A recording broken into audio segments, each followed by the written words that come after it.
Greetings from Columbia, South Carolina, Charlie Johnson Stadium on the campus of Benedict College, your site for today's Class A Division I State Football Championship here in South Carolina. Hello, everybody. I am Birch Antley, joined by Emerson Phillips. And Emerson, we've got a great matchup between the Abbeville Panthers and the Bamberg-Ehrhardt Red Raiders. Let's start with Abbeville and head coach Jamie Nickles. It's a team, the Panthers, that love to run the football. They like to run the football. They'll do it with their Shrine Bowl running back. It's number 3, Quay Watt, 1,160 yards on the year and 10 rushing touchdowns. And on the defensive side of the ball for the Abbeville Panthers, Birch, we'll keep an eye on their defensive end, number 82, Andrew Osborne. He's got 7.5 sacks on the season. Head coach Kevin Crosby for the Bamberg-Ehrhardt Red Raiders. They're shooting for an undefeated season coming into this championship game at 13-0. And the coach for Bamberg-Ehrhardt, Coach Crosby, he loves to run the football as well. Yeah, they've got an outstanding running back also, number 5, Demetrius Williams, 1,900 yards on the year and an astounding 27 touchdowns for Williams. Defensively for Bamberg-Ehrhardt, we'll keep an eye on their linebacker, number 15, Zeph Grimes. He'll be one of the young men charged with stopping this Abbeville ground game. We've got all the exciting action here for you all day today from Columbia, South Carolina and Benedict College. We'll find out who will win the state championship trophy here from Columbia only on the SC HSL Network. Welcome back to Columbia, South Carolina and beautiful Charlie Johnson Stadium on the wonderful campus of Benedict College. Hello again, everybody. I am Birch Antley, joined by Emerson Phillips, and Coach Nate Thompson, the head coach from Carvers Bay High School, is going to provide his expert analysis for you here on the SC HSL Network. And Emerson, we are ready to get underway. Championship football here from Columbia, Abbeville, and Bamberg-Ehrhardt. Bamberg-Ehrhardt won the coin toss. They have deferred until the second half, so the Panthers from Abbeville will get this football to begin the ball game. And Coach Thompson, do you prefer getting the ball first, or would you rather defer to the second half? Most of the time, I rather go ahead and defer, because I think most of the time the strongest part of your team is your defense, and that's what you want up front first. Well, we are underway as Randon Sandifer kicks it away for Bamberg-Ehrhardt. Returned out to the 29-yard line, and Abbeville is on offense first, and they are led by their senior quarterback Tyler Boyles, and Abbeville will run that wishbone formation all day long here in Columbia at Charlie Johnson Stadium. We'll take a look at the offensive starters right after this first play. There's a good look at number 14, Tyler Boyles for Abbeville, and that wishbone behind him. And the first back through is number 23, Mike Bolden, the sophomore. Rumbles forward for about a yard, maybe 2. Birch, we touched on Quay Watt during the pregame today. He's the Shrine Bowl fullback, number 3 for Abbeville, but they've got a couple of other terrific backs. 23, Bolden, who just had that carry, and number 22, Ashton Hurd. Well, taking a look at the offensive lineups, the offensive starters for Abbeville, Tyler Boyles, the quarterback, Ashton Hurd, Mike Bolden, and Quay Witt in the backfield as they run it up across the 35 to the 37.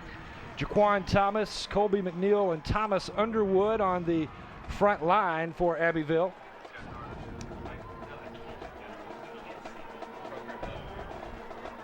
And looking at third down and short now, about 3 for Abbeville. We'll take a look in just a moment, if we can, at the starters on defense for Bamberg-Ehrhardt. There's Abbeville in the maroon and yellow.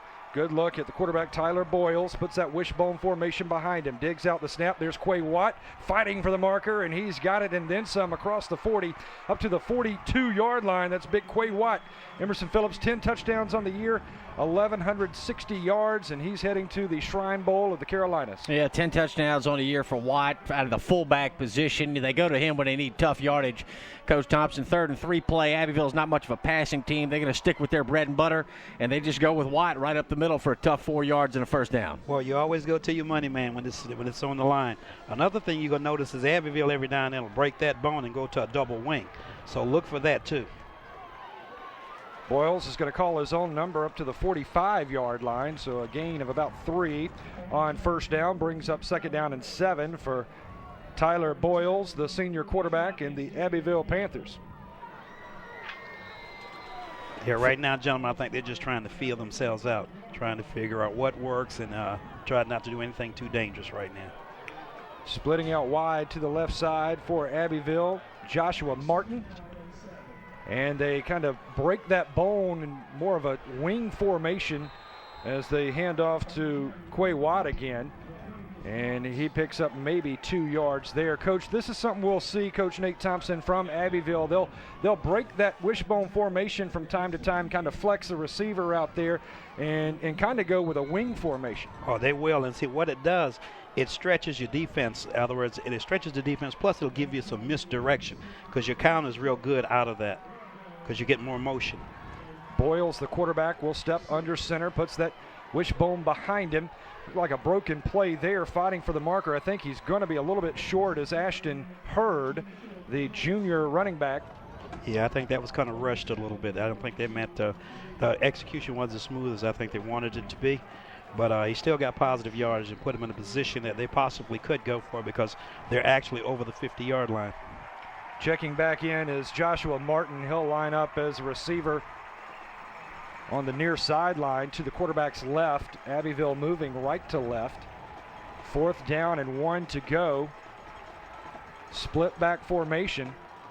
They're going to give it to Watt, fighting for the marker, and he's got it easily into Bamberg-Ehrhardt territory around the 46, 47-yard line. Important plays early in this ball game, Coach Thompson. A 3rd and 3 run play that goes for a 1st down, and now Abbeville passing on a chance to punt. 4th and 1. They're going to go for it on the opening drive of the ball game at midfield and go ahead and try to establish a line of scrimmage up front. They were able to do that on that play. Oh, yes. I think they have a lot of confidence in the offensive line, and right now the offensive line is dictating what's happening up front.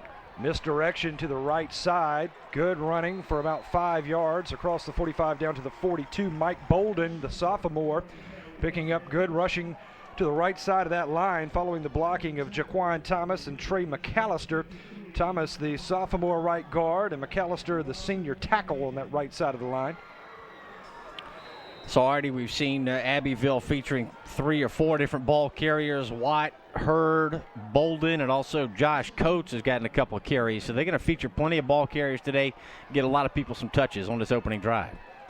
Ball spot at the 42. There goes Quay Watt, busting loose across the 30 and dragging a defender across the 25 to the 23. Flag is thrown, and Coach, that should be a face mask. Oh, that is a face mask, and one thing I like what they did was the offensive line never got off of their guy. When they made contact, they stayed with the defensive guy, gave the fullback time to get through and get his feet underneath him and break him loose.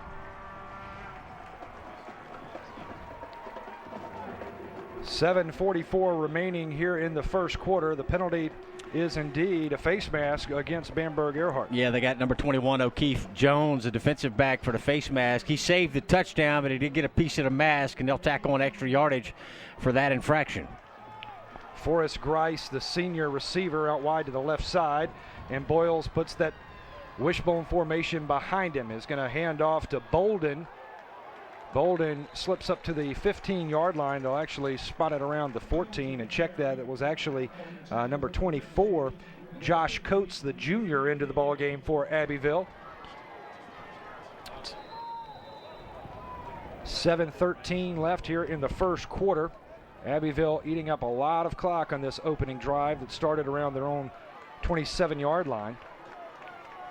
They've got a receiver out wide to the left side as Boyles puts Watt and Hurd behind him, and is going to give it to Quay Watt right off left guard, and he is stonewalled around the 14 or 15-yard line. No score. Opening moments of this game, taking a look at the Bamberg-Ehrhardt starters on defense. Martin Aiken, Cochet McMillan, and David DeLeon are the 3-down linemen. They go with 4 linebackers: Zeph Grimes, Jake Davis, Xavier Hannibal, and Nick Hallman. In the secondary, you've got Carl Williams, Jordan Hembrick, Okafe Jones, and Keenan Washington, the senior free safety. Carl Williams, a North-South All-Star. 3rd down and 6. Boyles has a man wide open. Touchdown. Touchdown, Abbeville, and touchdown, Andrew Osborne. That's a terrific play call. You know, I mentioned earlier in the drive, Abbeville's not much of a passing team. But Coach Thompson, when you establish the run the way they did on that opening drive, you set up your play-pass game. You really do, especially when they know they have to shut your run down. And all of a sudden, you come back with the bootleg and you drag that tight end back across. He's no one covering him because everybody's flowing to the run. and he's bailing backside, and there he is wide open. Yeah, Abbeville set that play up beautifully, Birch, with the series of runs leading to that pass. Why? Nobody within 10 yards of the receiver for that touchdown. And the sophomore Luke White nails the extra point. It is 7-0 Abbeville, a drive that consumed almost 6 minutes off the clock, and Abbeville scores first here at Johnson Stadium on the campus of Benedict College. Birch, Antley, Emerson Phillips, and Coach Nate Thompson, head coach at Carvers Bay, here with you on the SCHSL Network. So glad that you could join us wherever you are across the world on SCHSL.TV. Also, Carolina On Demand channel, Time Warner Cable. We're going to keep it right here as Luke White will tee it up, the sophomore place kicker for the Abbeville Panthers. So Coach Jamie Nickles running the football, coach, all the way down inside the 20, and then that little tight end drag wide open in the end zone, and a great catch by Osborne after a great throw from the quarterback Boyles. That's right, because anytime you play in a wishbone team, you've got to be disciplined. And if you're not, they're going to catch you. And at that time, when you got that running back flowing so well, all of a sudden that tight end gets wide open. White's kick taken at the 5. A good return, still on his feet up to the 30, 35, 40, still running. He's going to go down the far sideline, one man to beat. He's got it. 40, 35, 30, 20, 15, 10, 5, touchdown. How about that? And Carl no flags. Williams. Yeah, the North-South All-Star, one of the co-captains for this Bamberg-Ehrhardt club that's undefeated on the year. What a big play by Carl Williams to answer the Abbeville score. Now we're an extra point away from tying this ball game up. So 6 minutes for Abbeville to score the first points of the game, and then Carl Williams goes about 10 seconds for a touchdown of about 95 yards. And Coach Thompson, that is how you get your fans energized and on their feet. That's how you get them back in the game. That's how you get them back and believing in your team. Not only that was just one great run. If you notice, about 3 times he had to put his hand to the ground to get his balance, and he did. And at no time did he ever, turn east to west. He just stayed north-south. Randon Sandifer nails the extra point, and just like that, we are tied at 7 apiece as Bamberg-Ehrhardt takes the Abbeville kickoff 95 yards to the house. Carl Williams with the points for the Red Raiders, and we'll take a timeout. Actually, we're going to keep it right here at Charlie Johnson Stadium on the campus of Benedict College in Columbia, South Carolina. Overcast day, but we're fortunate to avoid the rain so far. We had some rain before the game started, Emerson, but the skies have cleared up a little bit, and hopefully we will be rain-free. Carl Williams officially 96 yards on that kickoff return for a score, and a very determined return on that run there, Coach. Broke a couple tackles before he made midfield, stumbled crossing midfield. One of the Abbeville players got a piece of him, but not enough to bring him down. A very determined run by Carl Williams, and we're tied at 7 early on here. Could be a shootout today. Well, it could be, but and one thing is very important that you must stress is special teams. I think we look at offense and defense, but your special teams can make a difference in a football game, and I think today it's making a difference right now for Bamberg-Ehrhardt. Kick taken at the 10 and returned to the 20 and 25 and down around the 27-yard line. So a fairly decent return there for Mac Agnew, the junior for Abbeville, and now head coach Jamie Nickles puts his Abbeville offense back on the field here at Johnson Stadium. And we should mention too, Coach, that we've got that artificial turf here at Johnson Stadium. A lot of these kids, they're not used to playing on this surface. Oh yes, I mean, it makes a difference too, because most of these teams we've been on regular grass, and now you put them on artificial turf. The cuts are a lot faster, and the movement's a lot quicker. So they have to make that adjustment as well. Quay Watt gets loose near sideline, now cuts in, and finally tackled at the 40, and a flag thrown around the 35-yard line. And Emerson, Coach, that's usually a good indication of holding. When you see a flag thrown about 5 yards behind the run, somebody got too much jersey. Officials will discuss. We've got a wonderful crew on hand. It is quite an honor to be chosen as an official for these championship games. Actually, a chop block against Bamberg-Ehrhardt, right, Coach? Yes, that's what it is. A lot of times when you get outside that chopping zone, a lot of defensive guys sometimes will sub the blocker. And if you sub the blocker, that's an illegal block. So that will move the ball into Bamberg-Ehrhardt territory here with 5:43 remaining in the first quarter. 7-7 score from Columbia. They'll spot the ball at the Bamberg-Ehrhardt 44-yard line.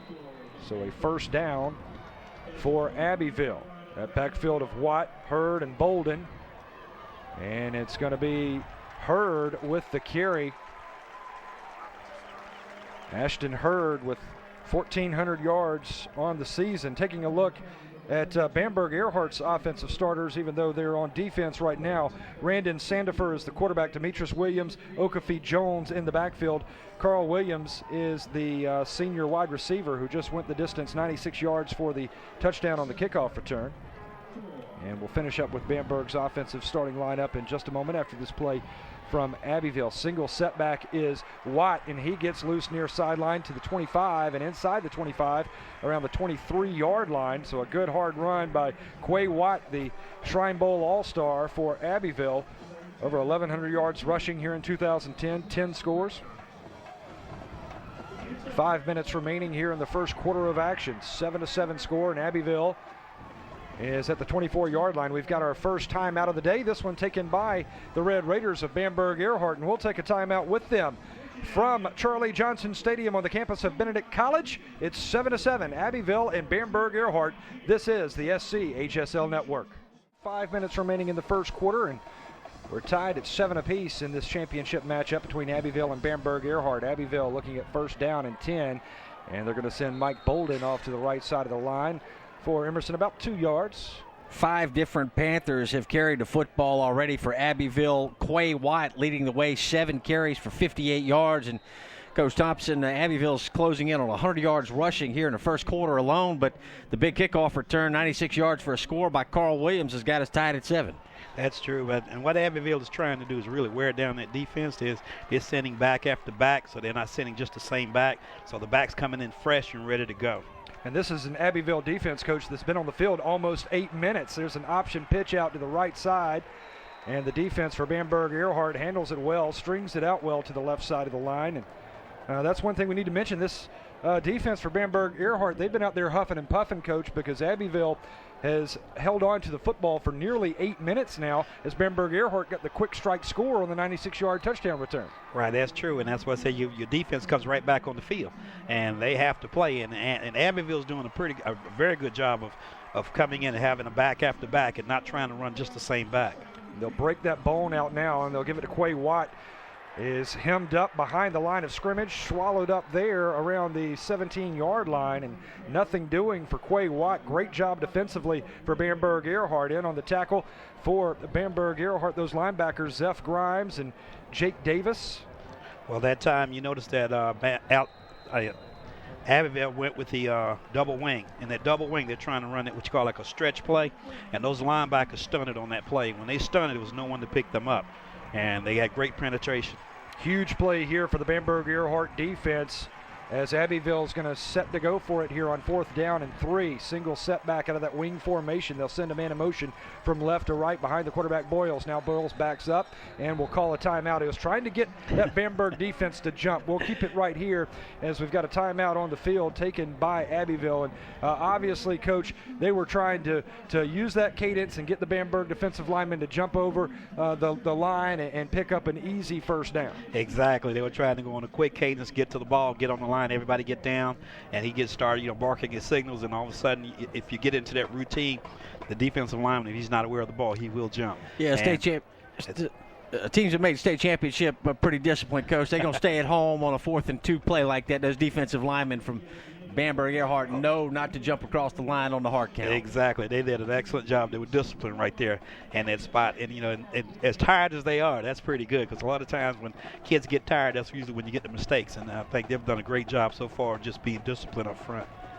Yeah, boy, you make a good point about, Bamberg-Ehrhardt's defense maybe being tired here in the first quarter. Their offense has not taken the field yet, Birch. We've played almost 9 minutes in the first quarter. Bamberg-Ehrhardt has not taken the field offensively because Abbeville went 11 plays, 71 yards for a touchdown on the opening drive. Then Carl Williams ran the kickoff back for a TD. This is the second Abbeville possession.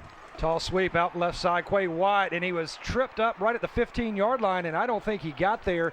He needed to get on the other side of the 15, and I think that he may have been stopped just shy of that first down marker. We'll have to see, as they'll probably call for a measurement. No, it is a Bamberg-Ehrhardt first down as they force Abbeville turnover on downs. There's a look at the replay, Emerson.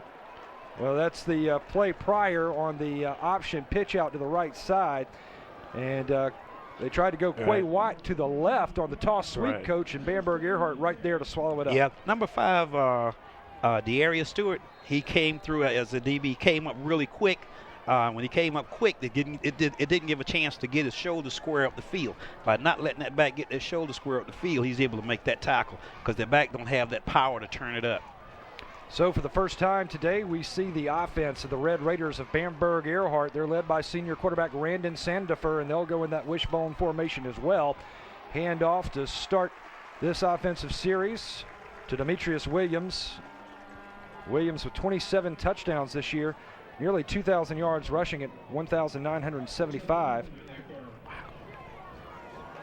And taking a look at the starters for Bamberg-Ehrhardt, there's Randon Sandifer, the quarterback, Demetrius Williams, Okafi Jones in the backfield, Carl Williams, the wide receiver, Mitch Whetstone, the tight end, Kevin Crosby, the tight end on the other side, the 2 tackles, and the guards, Leahy Fender, Manzi Tyler, and the center is Zach Kemp.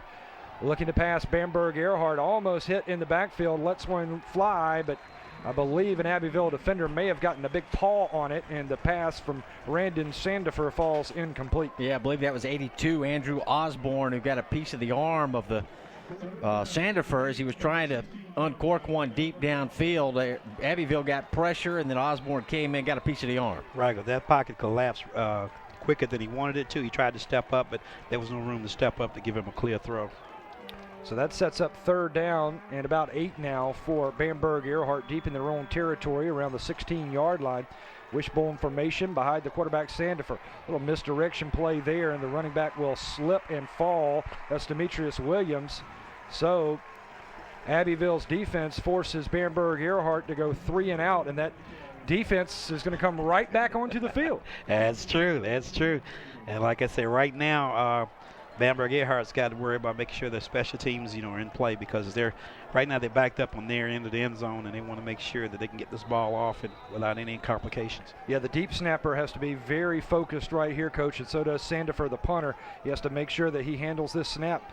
Great snap. He's got it, and it's blocked. Abbeville gets a hand on it, and it will sail out of bounds around the 30-yard line or so. So Abbeville blocks the punt from Randon Sandifer, and it's going to be a short field here for Abbeville. It'll do it to you every time if like I said, special teams can be so important when it gets down to a big game like this. 82, Andrew Osborne. We'll get the replay right here. Osborne got a piece, pressure as well from Keenan Gilchrist. And Coach, you talked about special teams, how important they can be in championship ball games like this. We've seen each team now with a key play on special teams. Oh, yes, I'm telling you, because this is one of the avenues that, you're going to be ready offensively and defensively, but you got to make sure your special teams are ready as well. Quay Watt will get the carry across the 35 down to the 32-yard line, so a gain of about 3 on first down for Quay Watt, the senior. And I think here for the remainder of this first half, Emerson, we're going to see a heavy dose of number 3 for Abbeville. Yeah, no question.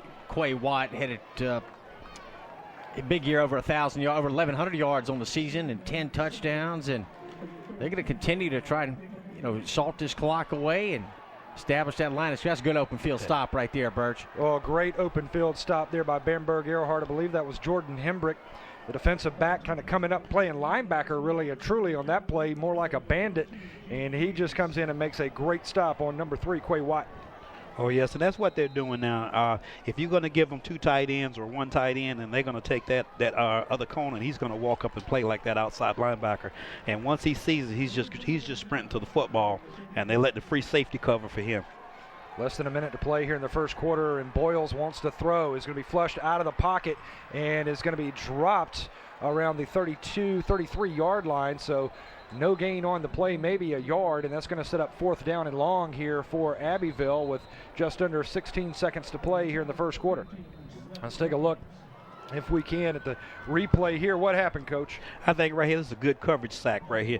The defense stayed in the lanes, They knew he was coming. He's a very strong kid. You could notice by how long it takes to try to get him to the ground.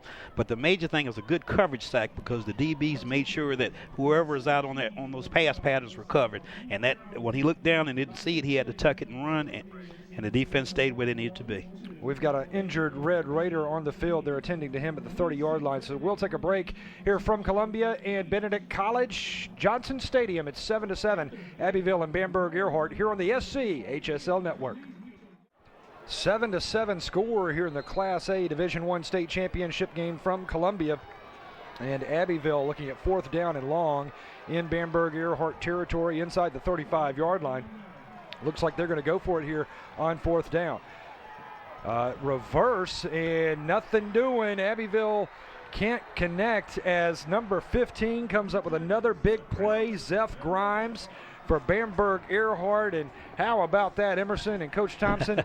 That is championship defense right there. I'm telling you, he not only controlled his guy, but got across the line of scrimmage, stayed square, and he trailed the play. The play came right back to him. He was sitting there ready to go. Yeah. I mean, that's phenomenal. Yeah, Grimes shed the blocker and made that play in the open field. That's a big-time championship play by Zeph Grimes, a linebacker from Bamberg-Ehrhardt. Coach Nate Thompson, looks like Bamberg-Ehrhardt made some defensive adjustments, and now, they've been a little bit better against the run on that most recent Abbeville possession. Yes.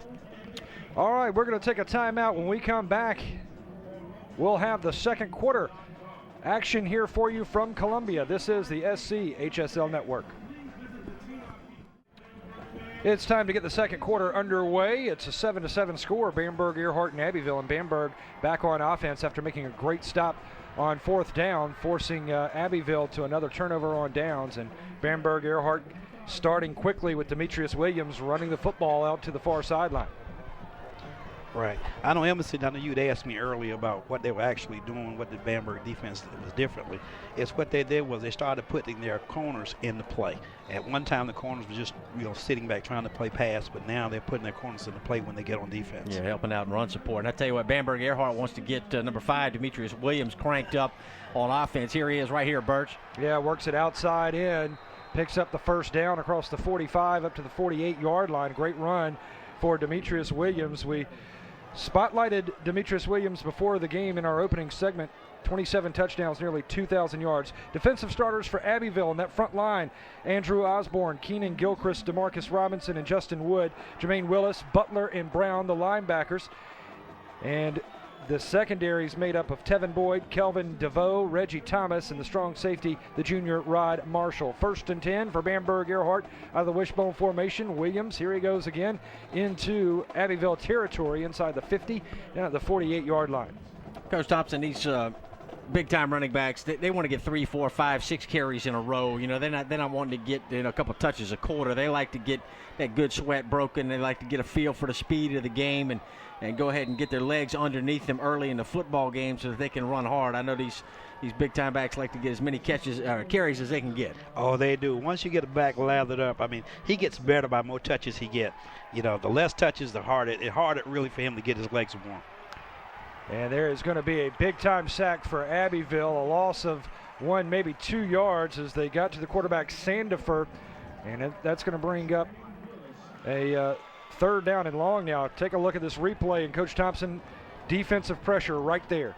Again, number 82 is coming across, getting a lot of pressure in it, making some things happen. That flushes the quarterback out of his comfort zone. When he does that, then he loses touch with the receiver. Now he's got to run for it, and that cause Abbeville to get back in good position. Number 82 is Andrew Osborne. He's been all over the field early on here for Abbeville. Scored a touchdown, blocked a punt. Sandifer rolling out to his right. Intercepted, picked off at the 45. Returned inside Bamberg-Ehrhardt territory. A big interception for Abbeville, and give that to Nate Richmond. That's just terrific play. Textbook defensive play right here, Coach Thompson. Nate Richmond stayed back, stayed in his position, and made a leaping interception. He was in perfect position to make that play. Exactly. A lot of times kids like that would want to come up at the quarterback because the quarterback rolled out, and he did not fall for it. He stayed back in his zone. By staying back in his zone, he was able to make that interception. There's Sandifer rolling out, and there is the pick right there. Excellent job by Nate Richmond, the defensive back, to snatch that one out of the sky and give the ball right back to Abbeville inside Bamberg-Ehrhardt territory. They're going to send a man in motion and then give it to Watt right up the middle for 5 hard-fought yards to the Bamberg-Ehrhardt 42. That was a great trap play there just now. It was set up by watching the misdirection, but actually they were trapping inside. 9.5 minutes left to play here in the first half of action. 7-7 score in this Class A Division I state championship tilt between Abbeville and Bamberg-Ehrhardt. Bamberg-Ehrhardt, the lower state champions. Abbeville, the upper state champions. They are the home team today. There's a good look at the quarterback, Tyler Boyles, going under center. Boyles going to give it to the first back through. All the way to the 32-yard line goes Ashton Hurd. And we really haven't talked a lot about the junior Ashton Hurd, Emerson. You know, he is a running back with over 1,000 yards, as well as he goes right up the gut right there. Hurd coming into this game with 23 touchdowns and 1,400 yards. And you saw the burst of speed to get through that hole very quickly. It didn't take a lot of time for that play to develop. Hey, you're right, Emerson, and that's a quick dive, and if it hits quick enough, they're gone. There goes Hurd again off the right side of the line, going behind the blocking of Jaquan Thomas, the right guard, Trey McAllister, the tackle over there, and Colby McNeil, the left guard, even pulling out a bit to try to spring Ashton Hurd for some extra yardage. Picks up about 4, maybe 5. We'll give him 5 yards on the carry. And Abbeville knocking on the door again at the 27-yard line of Bamberg-Ehrhardt. Of course, this offensive series set up by that interception from Nate Richmond. They gave Abbeville really good field position. There goes Quay Watt. Look at how he just does a great job, Coach Thomas, of keeping his center of gravity very, very low and falling forward as he's running that football. Bert, you're right. Some of the best backs you're going to see even on this level is that most of them, they're leaning forward. The best backs could be leaning forward, getting that extra yard, and they're going to follow their blockers no matter what. They don't panic. They don't bounce outside. Yeah, following the blocking of Jaquan Thomas there on the replay, number 51, the sophomore right guard. Abbeville looking at first down and 10 again, as Watt will fall forward across the 20 inside the red zone now. Goes Abbeville around the 19 or 18-yard line. And I tell you guys, this Bamberg-Ehrhardt defense, they have been on this field, it seems like the entire first half. They have, and I tell you what, my hat's off to them right now because, you know, they've been, but they have not broken at no time, and that's a great compliment to their defensive line coach. I think he's done a great job with them. And right now they're holding on. They're staying in that 50-front defense, and they're digging in. As they show 5 down linemen, Abbeville's going to give it off to Hurd again, and Hurd fights his way all the way down to the 10-yard line, and that's just second effort right there, Emerson. That's keeping yourself in motion. As we take a look at the replay, here's a good run by Hurd. Abbeville getting the push up front. You see holes opened up there for the running back, and he's able to fight for extra yardage down to the 10-yard line. 14 carries for 77 yards for Quay Watt. Already for Abbeville, they've run the ball 28 times for 132 yards already in this football game. Yeah, Hurd just spinning out of the tackle of Martin Aiken. Aiken couldn't hang on to him. He spun his way forward for a couple of extra yards. Here's Hurd again, spinning down to the 5-yard line. So Abbeville knocking on the door. Second down and goal to go from the Bamberg-Ehrhardt 5. Abbeville offensive line controlling the line of scrimmage. Lawless, McNeil, Underwood, Thomas, and McAllister winning that battle up front, and that's opening holes for Hurd and Bolden and Quay Watt. And if you notice one thing that Bamberg-Ehrhardt has had to substitute, and so they got different kids playing, and because, you know, they're just tired, and they got different kids playing, and now Abbeville's taking advantage of that. Hurd fighting for yardage down to the 2-yard line goes Ashton Hurd. So we've seen a heavy dose of Hurd here on this drive for Abbeville. 6 minutes, 13 seconds left in the clock here in the first half. Abbeville at the 2-yard line, looking at third and goal to go from there. Wide side of the field is to the quarterback's left. They're going to work out of the wishbone formation with Watt, Hurd, and Coates. And they're going to give it to Hurd, and Hurd is in for the touchdown. Touchdown, Abbeville. Touchdown, Ashton Hurd. The junior picks up his 24th touchdown of 2010 and the first in this game, and Abbeville has the lead again, 13-7. Again, that defense, as I told you, you know, they get tired. They've been on the field, you know, almost really this whole quarter. And when it gets down there, you have to start subbing, and you're not having your best players. And then when you're subbing, you have to go with what you got. And I think Abbeville's been pounding, and it's showing the difference now. Yeah, and they worked the right side of the line on that most recent touchdown drive. Jaquan Thomas, the right guard. Trey McAllister, the right tackle, and also the tight end, 82, Andrew Osborne.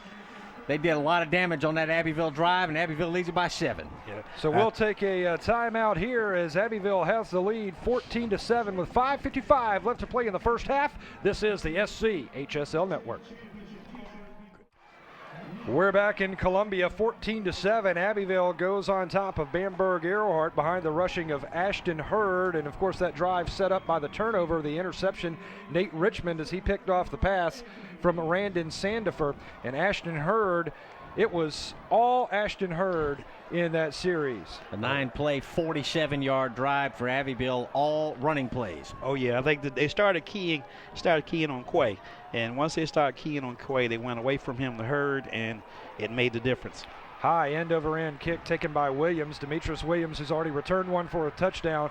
Or check that was Carl Williams who had it for Bamberg-Ehrhardt, as Demetrius Williams returns it across the 35 to the 36. You can tell Demetrius Williams is chomping at the bit to get more involved in this football game. Abbeville has dominated time of possession, and that's kept Demetrius Williams on the sideline much of the first half. It has, Emerson, and that's one thing that, a good back does not want to be. He does not want to be on the sideline. He wants to be in the game touching that football. And maybe right now that Bamberg-Ehrhardt got some field position, they can establish some things with him. Birch, Bamberg-Ehrhardt has not established a drive offensively. Their only score coming on the long 96-yard kickoff return for a TD by Carl Williams. That's it, and then their last offensive series, Randon Sandifer threw the interception. There's a handoff to Williams. Williams has running room. Williams at the 50. Williams at the 35-30. He could be gone. Cuts inside, 15. Now back outside to the 10 and dragged down to the 5-yard line. Demetrius Williams. He obviously has some speed. Oh, he's got some wheels, and the thing that Bamberg did to him is they came out and they did the spread it out. And when they spread it, what they did was it was mostly when people usually have a sprint run, sprint pass, but it wasn't a sprint pass when they just hand it off. Lock down, kick out, got him into the seam, into the secondary. And when you get someone like him in the secondary, he's dangerous. That's what you like. Kevin Crosby, the Bamberg-Ehrhardt head coach, said, let's spread it out. Let's go 4 wideouts on the play. Let's spread the Abbeville defense out, try to create some running lanes for our Shrine Bowl running back. And you see, 60-plus yard run right there by Demetrius Williams, and now Bamberg-Ehrhardt's knocking on the door. Bert, you want to win the state championship game, you have got to get your primetime players involved offensively, and a great play call by Kevin Crosby from Bamberg-Ehrhardt to open up some lanes for Demetrius Williams. Yeah, touchdown-saving tackle for Abbeville, and Tevin Boyd, number 6, he was the Panther that finally was able to corral the speedy Demetrius Williams, who was going for his 28th touchdown of the year, but was stopped short at the 5-yard line. So Bamberg-Ehrhardt now knocking at the door with 5:14 remaining here in the first half. Abbeville with the lead 14-7. Bamberg-Ehrhardt, big plays here. They've got the 96-yard touchdown on the kickoff for their only points of the game, and now a big run there by number 5, Demetrius Williams. So again, Coach Thompson, we're going to have that Bamberg defense back on the field rather quickly, as that play just went for 59 yards. I'm telling you. But I tell you what, I'm really impressed by Bamberg coming out trying to do some things differently on offense instead of staying in what they've been doing. And it's proven to be a great thing to work with. As you said earlier, Emerson, number 5, he wants the football. Wishbone formation here on 1st and goal. They're going to give it to Williams. Williams cuts inside and falls forward to the 2. So they're trying to get the ball in the hands of their stars, and Demetrius Williams is one of those with nearly 2,000 yards rushing as we take a look at the replay as they try to work that right side of the line, Coach.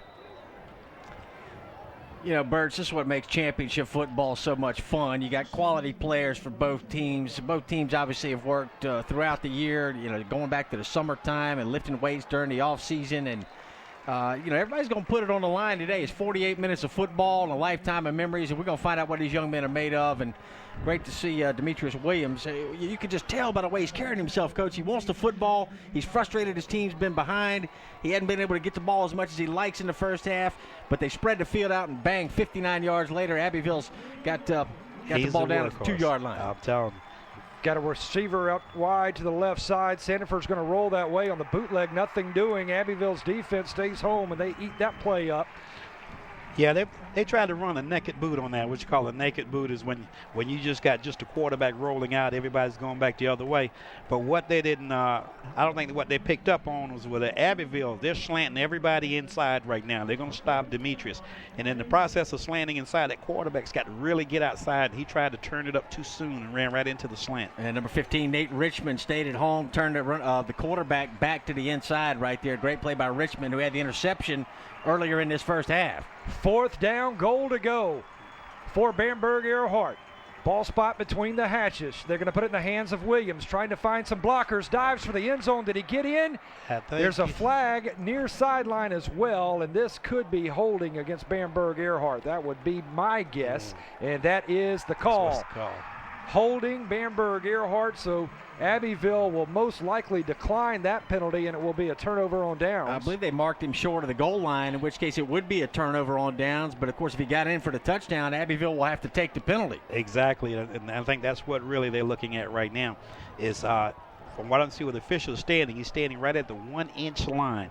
And if he didn't get in, they decline. If he did get in, they must take the penalty.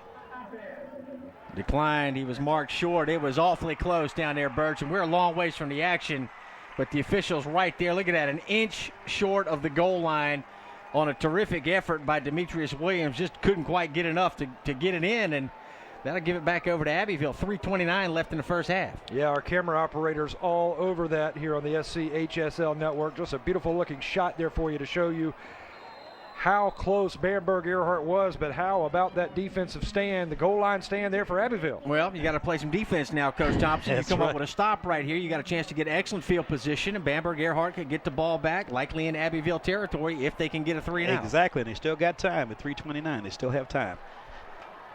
So Tyler Boyles, deep in his own end zone, will hand off to Quay Watt. A gain of only about 1 will give them a little bit of breathing room, but not much. Always in a dangerous territory down there. Still plenty of time left here in the second quarter.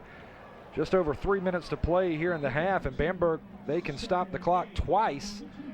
So Bamberg could very easily get this ball back on a short field. Right, and I think they got their run stoppers up front too. The big guys are up front. They hunker down in there, and the outside guys, they lend in support. Look for Boyles to go to number 3 here again. Actually, he's going to slip it out to Hurd, and Hurd is knocked down around the 7-yard line as they went to Ashton Hurd to try to get them a little bit more breathing room. Here's a look at the replay. Hurd found a little bit of a hole there, and then it was plugged up inside the 10-yard line. These boys are popping. Every yard is at a premium down here. Number 28, Keenan Washington, the free safety, came up and put a little forearm right underneath the chin strap of that Abbeville ball carrier. Big play right here, 3rd down. Yes, this is a big play. Because this, we're going to run whether running off tackle or in the middle, but this is one of the big plays right now for both teams. Split back formation. They'll toss it out to White. Crosses the 10 down around the 12-yard line. It's going to be close to the Abbeville 1st down. He's got it. Yeah, it's a bold play call there, Coach Thompson. You run it out wide, you run a risk of negative yardage play, but they were able to stretch the defense out, and Quay Watt able to pick up a big 1st down, keep the clock running, and we'll move inside of 2 minutes left in the half with Abbeville on top by 7. Right, Quay got a really good block out there on that outside, and when he got that block, that guy just stayed between him and the tackler, and he got a chance to turn it upfield a little bit and get that 1st down. Bamberg-Ehrhardt defense crowding the line. 6-man front as Hurd is taken down inside the 20 at the 19-yard line. Oh yeah, right now Abbeville is just, what they're doing up front is just double down and kicking out. And if you double down and kick out on that nose guard, you create problems in that center.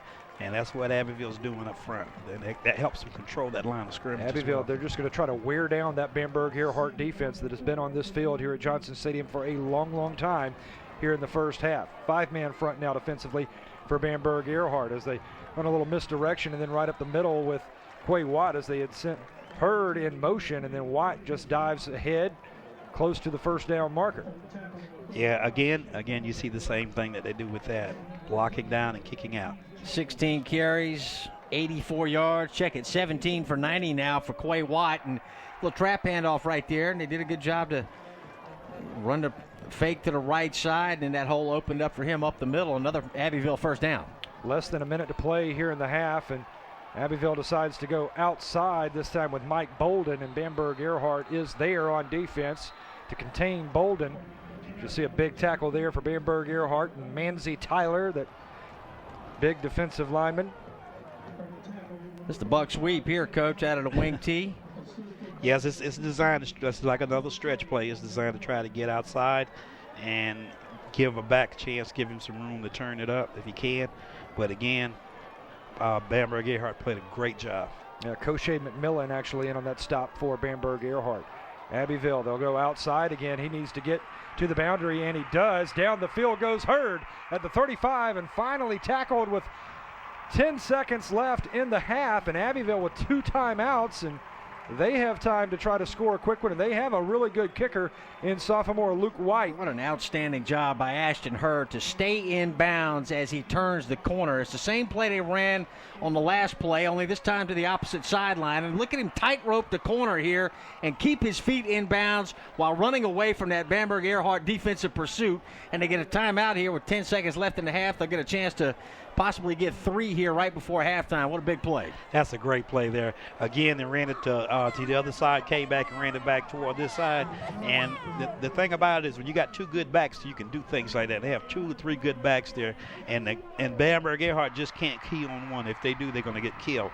Again, they misdirection, got him on the buck sweep. He got on the corner. He's dangerous. And how about the blocking downfield by the wide receiver, Forrest Grice, that really helped Ashton Hurd on that run. So you've got a hand one to Forrest Grice there, the senior wide receiver, who did a great job of containing that defensive back that he was locked in on. And Hurd rumbles all the way down to the Bamberg-Ehrhardt 31-yard line. Now, Luke White is their sophomore kicker, and he is pretty doggone good.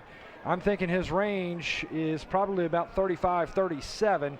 So they want to try to get this ball at least inside the 25-yard line to set up a reasonable opportunity for a field goal here to try to put this into a 2-possession game. And they do have 1 timeout remaining, so they can run what they like here with 10 seconds left in the half.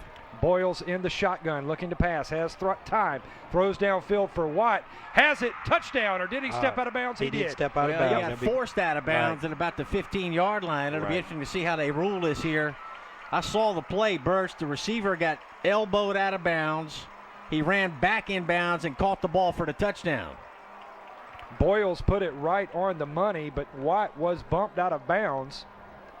The officials are meeting around the 15-yard line, and here comes the call.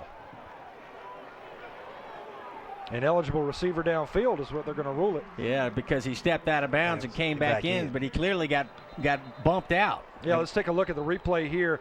Take a look at number 3, Quay Watt, right there. Yep. Stepped out of bounds. Well, he actually had contact, but the contact was not what took him out of bounds. What took him out of bounds when he looked back to the ball. When he looked back to the ball, he took a false step outside and stepped back in. And that's, I think, what the officials right now are trying to rule on, is that did the push give him a false step outside, or did he get pushed and just looked up and then did a false step? So that's what they're trying to decide on right now. Well, the Abbeville coaches are really pleading their case here. And I saw contact at about the 15. The receiver ended up about a step out of bounds. Now they're going to wave the penalty off. Let's take another look at the replay.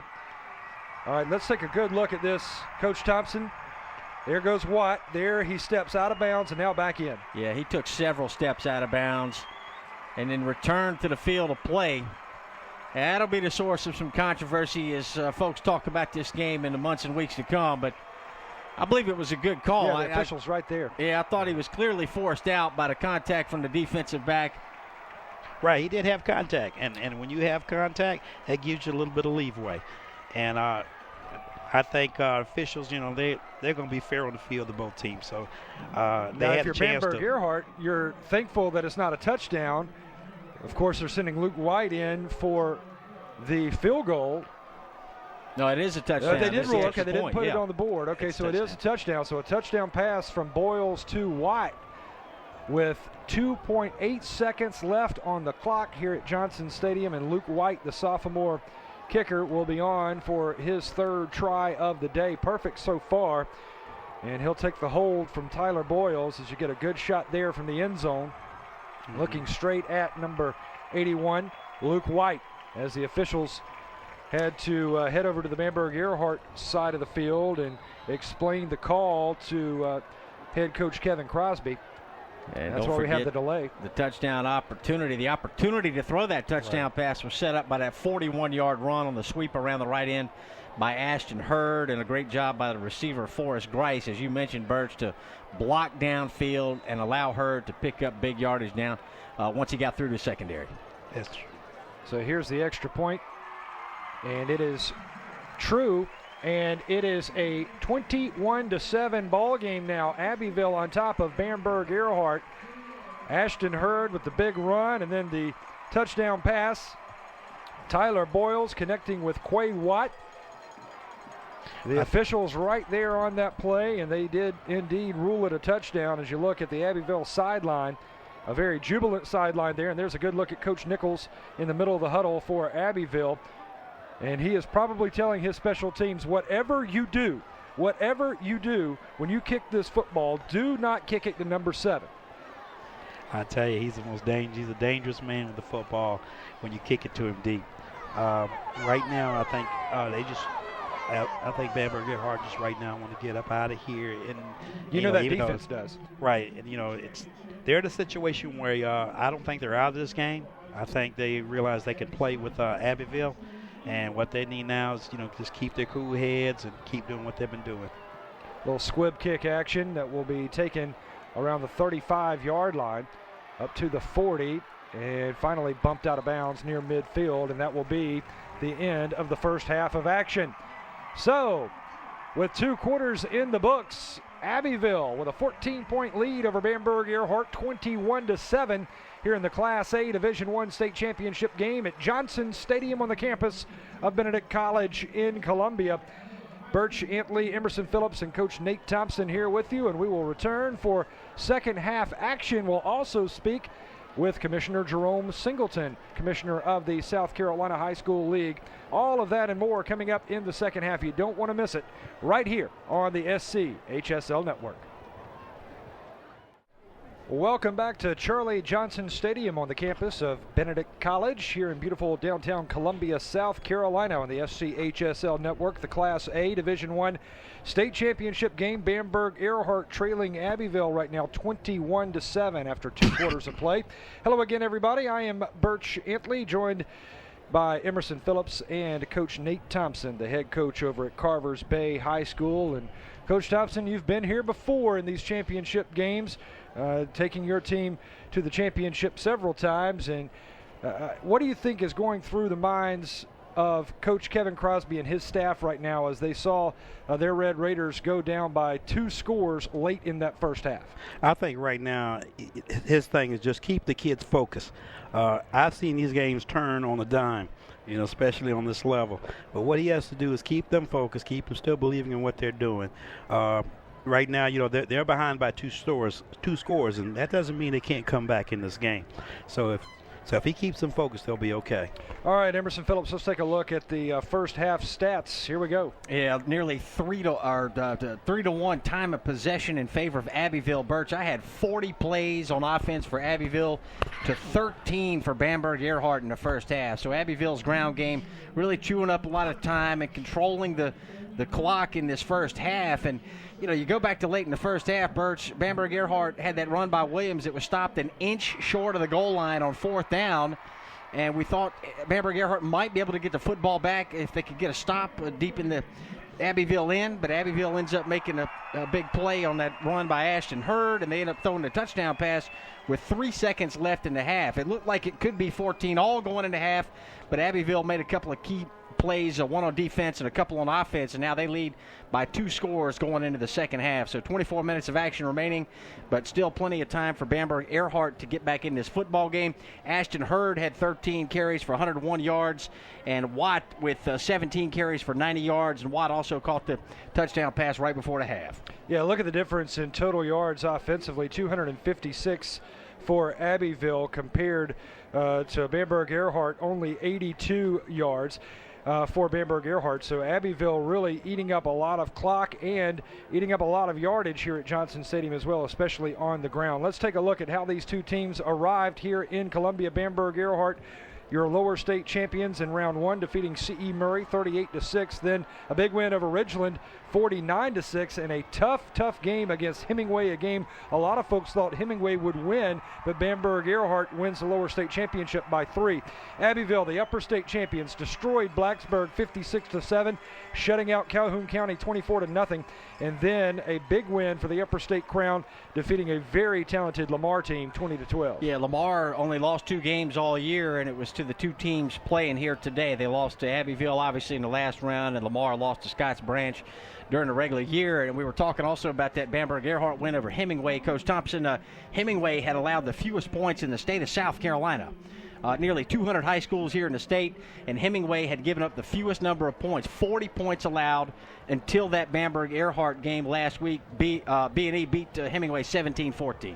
That's true. Hemingway has been playing phenomenal football this year, and they've always been known to have a great defense, and this year was no exception.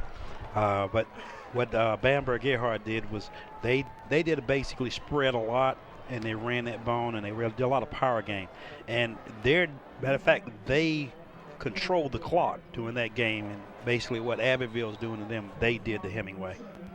So Luke White will kick it away, onside kick, and I think Bamberg-Ehrhardt was able to get it. So Abbeville and Coach Nickles trying to go for blood to start the second half with an onside kick, but Bamberg-Ehrhardt expecting it, and they make a great play to take over at their own 45-yard line. Yeah, Coach Thompson, I think Abbeville took a look at the 2 Williams boys back deep for Bamberg-Ehrhardt and said, let's just go ahead and kick it short. Maybe we can recover this onside kick and keep the football to start the second half. Exactly. And I don't think they realize, though, but sometimes that could be football suicide. Bamberg-Ehrhardt going into the shotgun formation now as they give it off to Williams. Big hole into Abbeville territory across the 45 down to the 43-yard line. So Bamberg-Ehrhardt switching up their offensive formation. In the first half, it was entirely that wishbone formation. Now they go into the shotgun single back set. I think the last time they went to that shotgun single back set, they almost reeled off almost 30-something or 40-something yards, and they went away from it. They came back to it this time, and it's beginning to pay off dividends. Yeah, I think Demetrius Williams got to be liking this, Bert. Spread it out, create some lanes for him, although Abbeville does a great job to shut him down on that play. Yeah, Abbeville right there, the defensive back for the Panthers. For Abbeville, that's Nate Richmond, already has an interception in this ball game that set up an Abbeville touchdown. And now making a big stop there for a 1-yard loss on Demetrius Williams. Now, Randon Sandifer, he can throw the football coming into this game with 18 passing touchdowns, over 1,400 yards through the air, 8 interceptions. He has thrown an interception earlier. Plenty of time to throw. Now is flushed out of the pocket, moves to his right. Now will tuck it and run and spins to the original line of scrimmage down around the 44-yard line. So Abbeville's defense doing a great job of collapsing that pocket. Just good coverage again, Coach Thompson. Nowhere for Sandifer to deliver the football, and you'll see 82 Osborne providing pressure again. Wasn't able to make the sack, but he was able to get Sandifer off of his spot and force him to try to run. Exactly. When you flush your quarterback out of his pocket, and then all of a sudden all the receivers change positions. And so by doing that, that makes this coverage sack very important. Williams will run to the far sideline, and he has the first down at the 30. Good run by Demetrius Williams, showing his speed from east to west, picking up the first down. As we see on the replay here, good blocking there as they move Osborne out of the play, and then it's all Williams inside the 30 down to the 29-yard line. Hey, Burst, that's what I call great explosion. Acceleration from when he turns the shoulder square, you see his feet accelerates. Trips to the left, single receiver far sideline. Williams is the single setback, and he'll get the call and is bottled up in the backfield and dropped for a loss of 2. Good play by that defense for Abbeville, making the play for the Panthers. It looked to be number 16, Mac Agnew. As we'll take a look at the replay here, there's Sandifer is going to give on the counter play to Williams, and Williams is dropped right there by number 16, Agnew. Mac Agnew, the junior defensive back, getting in and picking up the sack on Sandifer. So Sandifer now will go in the shotgun. puts 3 receivers to his left. Inside handoff to Williams, right up the middle, inside the 25. Keeps going down near the 21, and late flags coming in.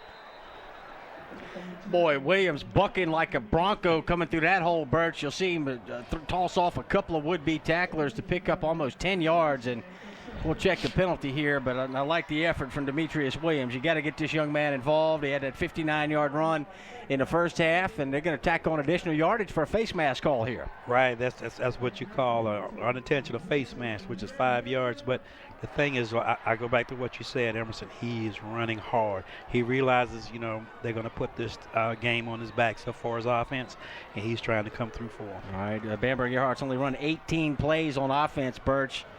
13 carries now. Okay, that was the 19th offensive play for Bamberg-Ehrhardt. 13 carries for 117 yards for the Shrine Bowl running back, Demetrius Williams from Bamberg-Ehrhardt. Sandifer puts Williams on his left hip, and Williams will scramble down inside the 15 to around the 14-yard line. And he fumbled that ball, Birch, on the end of the run, but I believe he fell back on it. Oh, yes.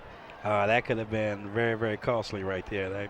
For how hard they were doing it. Well, and this is exactly what Kevin Crosby, as we take a look at the replay here, wants to do. Give the football to Williams, and Williams does a good job right there of jumping right back on that loose ball. That could have been disastrous for the Red Raiders. Bamberg-Ehrhardt looking at second down and about 8 now. They'll put 3 receivers out to the right.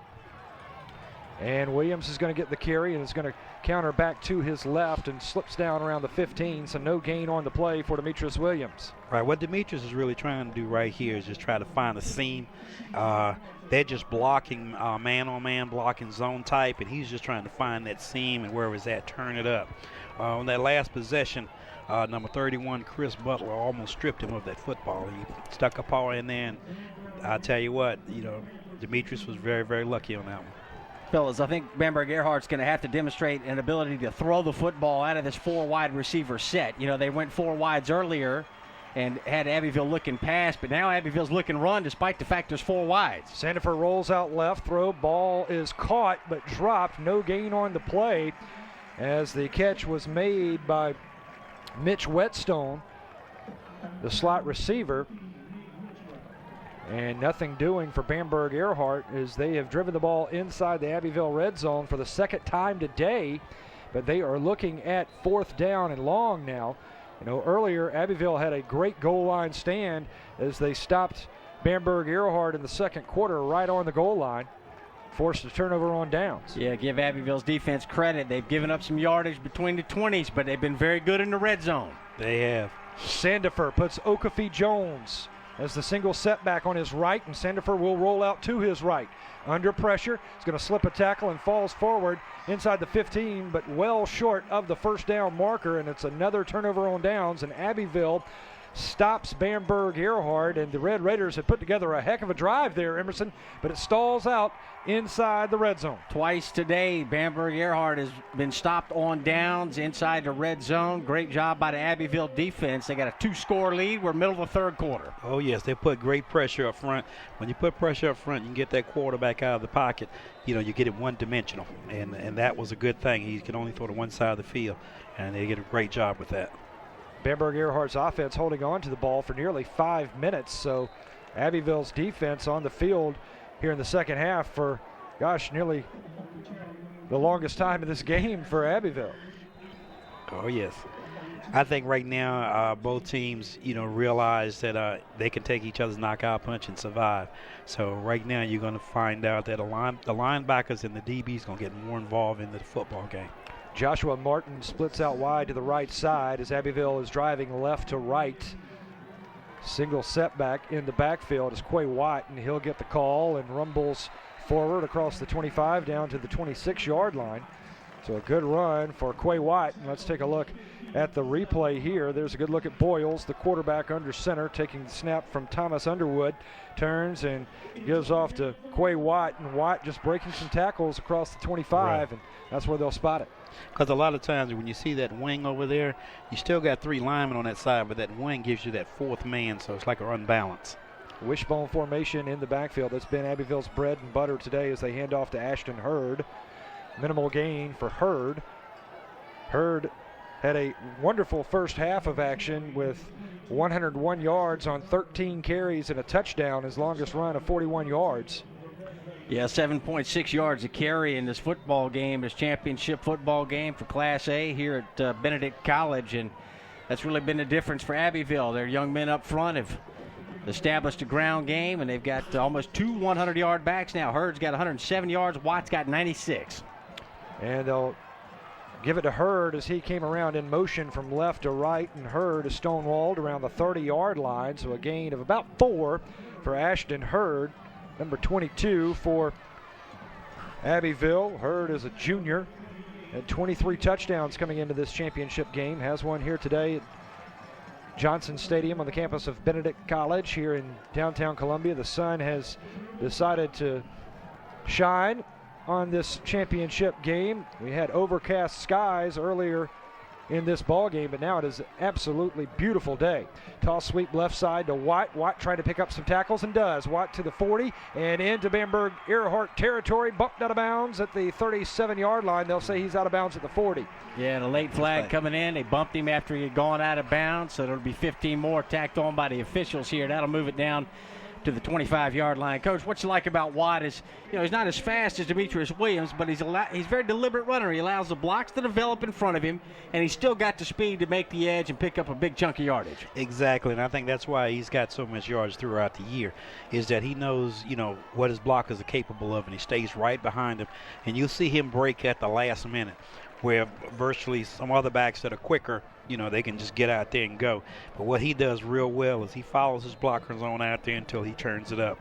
And that's a tribute to him, because you don't get that many yards throughout the year unless you're doing the right things. And right now he's doing the right things. And that run puts Watt over the century mark for this game. Watt with 126 yards on the ground now after that big run there. Hurd is going to get the call this time. Has a hole, 15, 10, 5, and is into the end zone. Touchdown. Touchdown, Abbeville. Touchdown, Ashton Hurd on an acrobatic run into the end zone. And Abbeville is up big now, 28-7 or 27-7. And let's take a look at this replay. Emerson, how about this run from Ashton Hurd? Well, they fed Watt so many times today. They're able to come back with the fresh legs of Ashton Hurd. Look at him get turned around at the 5-yard line right here, Birch. And there ain't no way this young man's going down at the 2 or the 1. He's going in backwards for the 6 points. Hey, that's just great balance. Ashton Hurd taking the nesty plunge into the end zone, and there's the extra point from Luke White, the sophomore, sends it through, and Abbeville on top now by 3 scores, 28-7 over Bamberg-Ehrhardt, and Abbeville with 2 running backs, Emerson, that have gone over 100 yards, and we're just in the opening moments of the third quarter. I'll tell you one thing I want to give praise to is that number 58, Kobe McNeil at that left guard. If you notice, he pulled the cross, gave that key block, sprung him real quick. They gave you the illusion they're running running a sweep on that end, and all of a sudden he cuts back, and he's cutting right back behind that left guard, and that left guard springs him open right in the middle. That is a very happy bench there in the maroon and yellow for Abbeville, as we saw head coach Nickles, Coach Jamie Nickles, break the huddle for special teams, and the Abbeville fans, they are loud and into this one here at Johnson Stadium as they see their team winning this game in the third quarter, 28-7 over Bamberg-Ehrhardt. Ashton Hurd, 17 carries for 136 yards and 2 touchdowns. Quay Watt, 19 for 126. As a team, Abbeville, 44 carries for 281 yards. That's 6.4 yards a clip. The Bamberg-Ehrhardt returner is swallowed and driven to the turf around the 44-yard line. So Bamberg-Ehrhardt will start this offensive drive in fairly good shape field position-wise. Bamberg-Ehrhardt had moved it down the field, guys. They had plucked their way all the way inside the 20, but Abbeville forced a turnover on downs as Bamberg-Ehrhardt was looking at 4th down and long and nothing doing. And so Abbeville started that drive right around their own 20-yard line and picks up the score behind the running of Ashton Hurd. Also, Quay Watt with a big run on that scoring drive. Now Bamberg-Ehrhardt trailing 28-7. They'll put 2 receivers on the left, 2 on the right. Now they'll send a man in motion from right to left, so trips to the left. And Bamberg-Ehrhardt is going to have to call a timeout because they were just about, well, actually they were flagged with the delay of game. Thought they were able to call a timeout before time expired. Coach Thompson, there's a fine line between winning and losing in championship ball games. You know, you look at the score here, 28-7, but that didn't really tell the whole story because Bamberg-Ehrhardt's been competitive. They've moved to football despite the fact they've been out-timed in this game nearly 3-1. They've got 2 turnovers on downs inside the red zone. Abbeville has been able to capitalize with that late touchdown right before the half, and that's really the difference in this contest. Sandifer going deep into double coverage. Look at that arm. He does have a cannon for a right arm, but Abbeville, the defenders all over the intended receiver, so that's going to set up 2nd down and 15 now for Bamberg-Ehrhardt. You know, Sandifer, he can throw the ball around the park, no doubt about it. Oh, yeah. That ball traveled 65 yards through the air. But Emerson, getting back to what you were talking about, this is what sometimes separates it, is the idea that, again, you had Bamberg-Ehrhardt defense on the field quite a lot. Those kids, they got to the point that, they're tired. You got Abbeville going a 2-back dual system at you, and both of them right now, like it says, over 100 yards. So you can't key on either one. Whereas you got Bamberg-Ehrhardt, we've got 1 back involved. They've got to get something else involved other than just that back. Here's a handoff to Williams trying to get outside. Nothing doing as the linebacker, Chris Butler, all over that play for Abbeville. And let's take a look at the replay. Look at the speed for that linebacker, Chris Butler, as he goes man-on-man. Demetrius Williams says, you're not getting around me.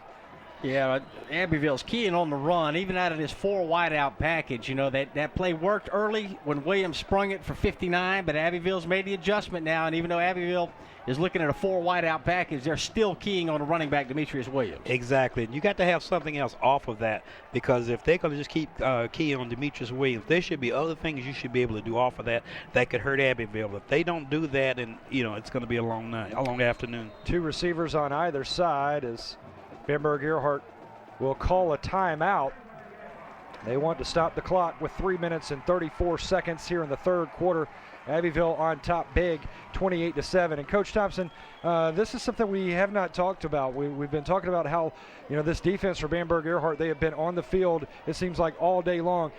You've got some players that are also going both ways for Bamberg-Ehrhardt. You've got Martin Aiken, who is a defensive end, also your starting left tackle.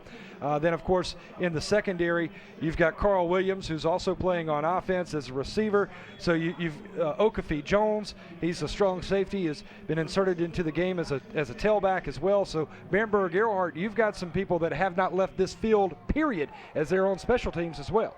Exactly, and that's the difference is like I said, when they stay out there a long time on defense, it's so physical, and they have to come back on offense and either run the ball or block on the run. It takes a lot out of these kids. So especially on the 1A level, you're going to find kids playing both sides of the ball. Throwback is incomplete, intended for Carl Williams, the big 6', 175 receiver on the near sideline, and pass is not there. So 4th down and 15, and we'll see Bamberg-Ehrhardt punt it away. They did have a punt blocked earlier as Andrew Osborne for Abbeville got a hand on the ball and blocked Randon Sandifer's only punt of this game back in the first half. Bamberg-Ehrhardt had a nice play set up right there, something we haven't seen, a little throwback screen for Carl Williams, who had the 96-yard kickoff return for a touchdown. That's Bamberg-Ehrhardt's only score tonight, but the pass was a little bit high, and here's Osborne getting another partial block.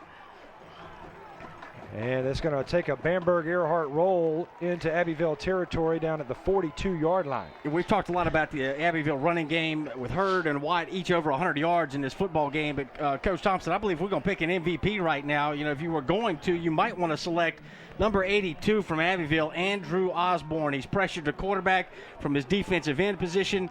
He caught the touchdown pass on the throw from Tyler Boyles for the first Abbeville score, and he's got 2 partially blocked punts on special teams. I'll tell you what, Andrew's playing an outstanding game, and the thing that you have to think is, the thing that we don't see is he blocks on every play on offense, and on defense he's rushing on every play. So that's what makes him so great, and he's still doing those major things you're talking about right there. There's a good look at it on the replay. You saw Osborne penetrate. Nobody blocked him, and he was able to get 2 hands on the ball. Here comes Hurd. Hurd gets to the outside. Hurd to the 45 and lowers his shoulder at the 40 and falls down near the 35-yard line. Ashton Hurd with another big run for the young junior. And another nice block downfield by the senior wideout, number 11, Forrest Grice, to spring Hurd for an additional 15 yards. You'll see Grice do a good job not to hold. He should come into the screen right about now. He got a piece of that, I believe that's 7, Carl Williams. Got just enough of him to keep him out of the play. Right. Sometimes it's not a devastating block you have to have. It's just getting in and shielding him off. And that's the difference between 10 to 15 extra more yards. Hurd, 18 carries, 160 yards now.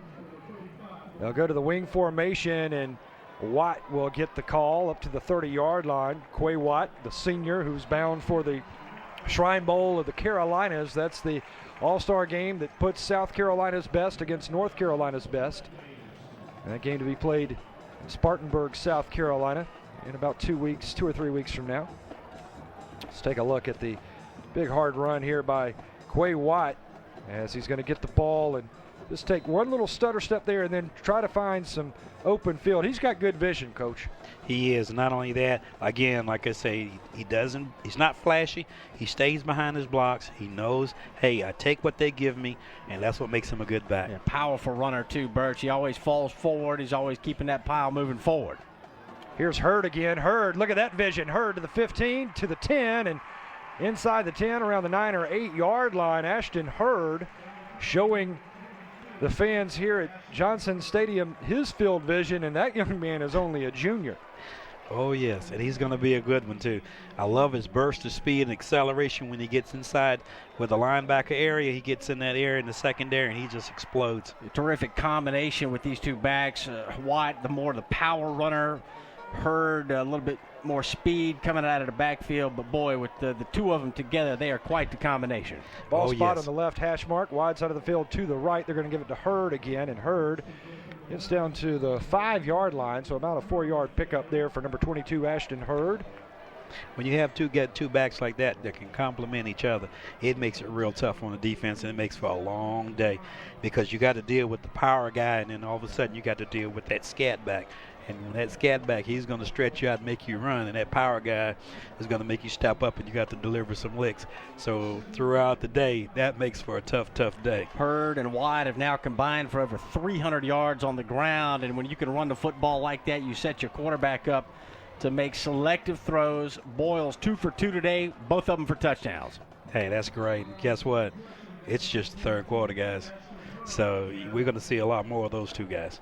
So Hurd is stopped short of the goal line.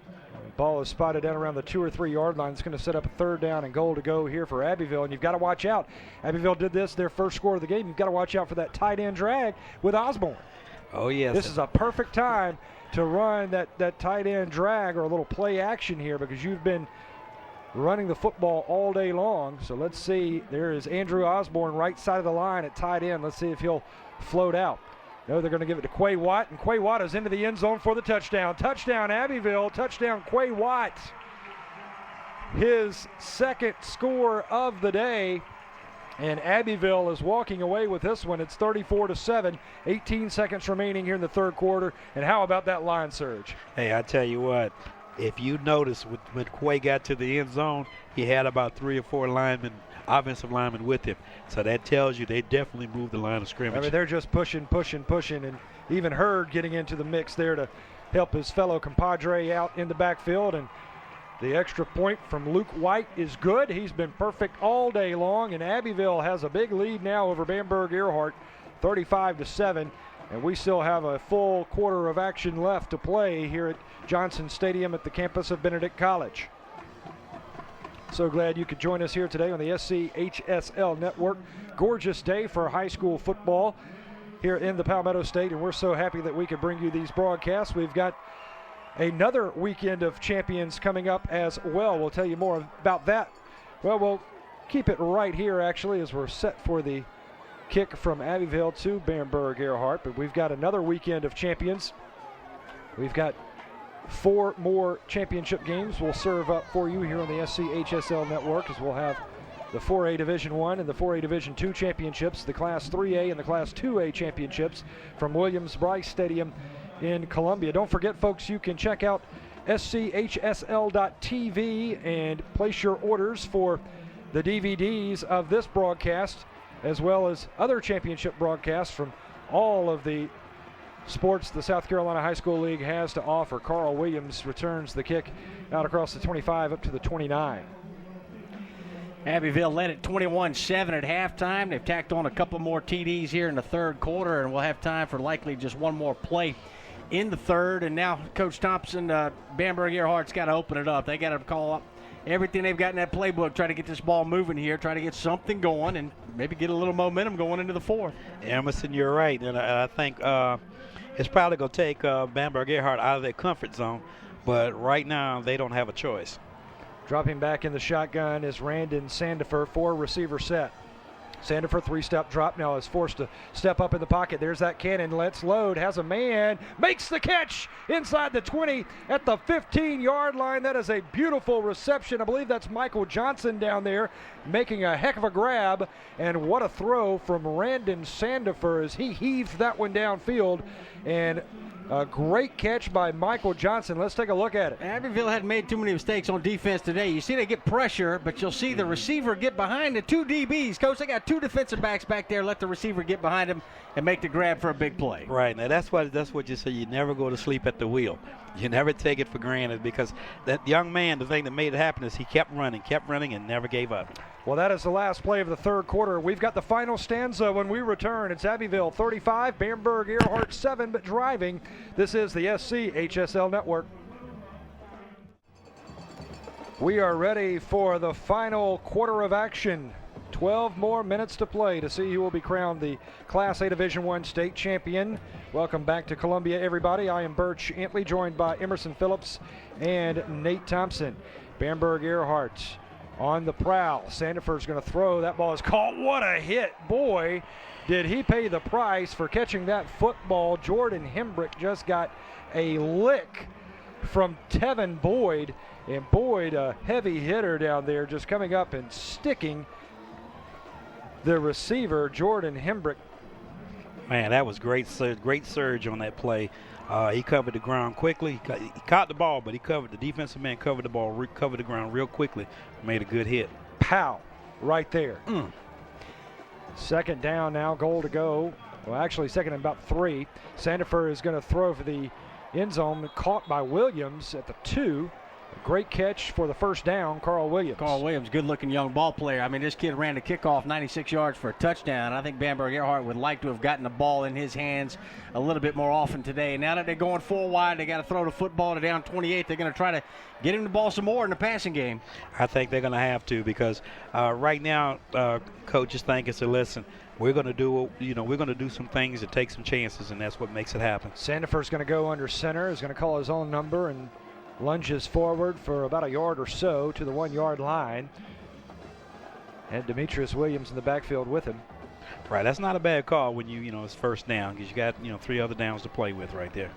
2 receivers on either side. Williams in the backfield. Sandifer will call his own number again. I think he made it. No signal yet from the official. Great job by that Abbeville defense. Bend, but they don't break. And he did not get in, but boy, he just has the nose of the football to go as that ball is resting right on the goal line. Thought he might have gotten it in on the second effort, but boy, Sandifer paid with 2 big shots right between the 1 and the 0 on his chest on that quarterback sneak. So now Bamberg-Ehrhardt get a timeout here. They'll talk it over, try to come up with a play to punch it in, trailing big here early in the fourth. Yeah, your score, Abbeville 35, Bamberg-Ehrhardt 7. This is the SCHSL Network. Bamberg-Ehrhardt looking at 3rd and goal to go from the goal line. Sandifer will go under center, puts Williams behind him. Sandifer fighting for the end zone. I think he has it. He went low. No word yet from the officials, and Abbeville, they might have stopped Sandifer again. So 3 consecutive quarterback sneaks by Sandifer and nothing doing, and he actually lost yardage there, Coach Thompson. He really did, and if you notice that Abbeville went to that 6-man front, And what they're doing up front is they're root hogging. They're taking their front people and they just diving and just moving their feet, root hogging and driving offensive linemen. And again, that leaves no room for the quarterback to get across. Now Sandifer back in the shotgun with Williams. Williams is going to get the call, and he is stopped. Nothing doing. Williams denied. How about that defense for Abbeville? 2 big-time goal line stands, and Abbeville bringing the pain on Bamberg-Ehrhardt. Emerson, those boys are down there popping. Tevin Boyd, one of the hitters. We've called his name several times today. Can't say enough about this Abbeville defense, particularly in the red zone. We've seen them give up yardage between the 20s, but when the chips were down, the Abbeville Panthers defense came and they really brought the wood, especially on that last play. Boy, they really put a shot on Demetrius Williams, who was an outstanding athlete, a terrific red zone runner. But Abbeville just had him dead to rights and would not allow him to get in the end zone. Here goes Hurd, springs to the outside. Hurd, the 10, one man to beat at the 20, and is thrown out of bounds around the 27-yard line. Flags are flying, and that's going to be a face mask on the defender for Bamberg-Ehrhardt. And Coach Thompson, when your defense will deny somebody at the goal line and then hitting the way they are hitting, that just fires up your entire team. It really does. It fires up the team, not only just your offense, but your special teams as well. But if you notice that Bamberg-Ehrhardt was down, and they were 0-2 in the red zone. So, they had some things against them. And what I like so much about Abbeville is no matter what, they don't give up. They get to the football. So that makes a difference. Springing to the far sideline. And that's how you get yourself out of trouble right there, Emerson, because they were backed up in their own territory in the shadow of their own end zone, and just give it to Hurd and let him go. Yeah, Hurd's having a huge game. Over 2 bills for the afternoon, 22 carries, 211 yards, almost 10 yards a carry. Quay Watt will get the call this time as he falls across the 45 down to the 46, 47-yard line for Quay Watt. So 2 running backs for Abbeville. You've got Ashton Hurd with 211 and LaQuavis Watt now with 137 yards on the ground. And there are a lot of coaches out there, Coach Thompson, that would love to have that duo. Hey, me too. Or just one of them. Mainly me. But I'll tell you what, that's a tough thing. When you got 2 good backs like that, one power and one speed, it makes a long day. 2nd down and 6 now for Abbeville. A little misdirection as they hand off this time to Mike Bolden, the sophomore. And actually it was Hurd again on the run as we take another look as Hurd comes across and going behind the blocking of his right tackle, and a good stop there at Bamberg-Ehrhardt defender. It's 3rd down and about now for Abbeville. I think right now Abbeville is just working with the clock. They'll toss it out to Watt. Watt gets to the outside, turns the corner at the 45 and drives down to the 40. It's enough for a 1st down for Abbeville to keep the drive alive with 8 minutes, 7 seconds to play in this ball game, and Abbeville on top 35-7. Let's take a look at Watt, and picks up a nice block here from Hurd. Look at Hurd getting in there to make sure that his teammate can get some extra yardage, and a good block downfield by the wide receiver as well. You see Watt make sure he stayed in bounds right there, keep the clock moving. Exactly, and not only that, again, like I tell you, he's very deliberate with his blockers. He's right behind him carefully not to overrun his blockers, and it makes a difference, and he picks up enough for a 1st down just doing the little things.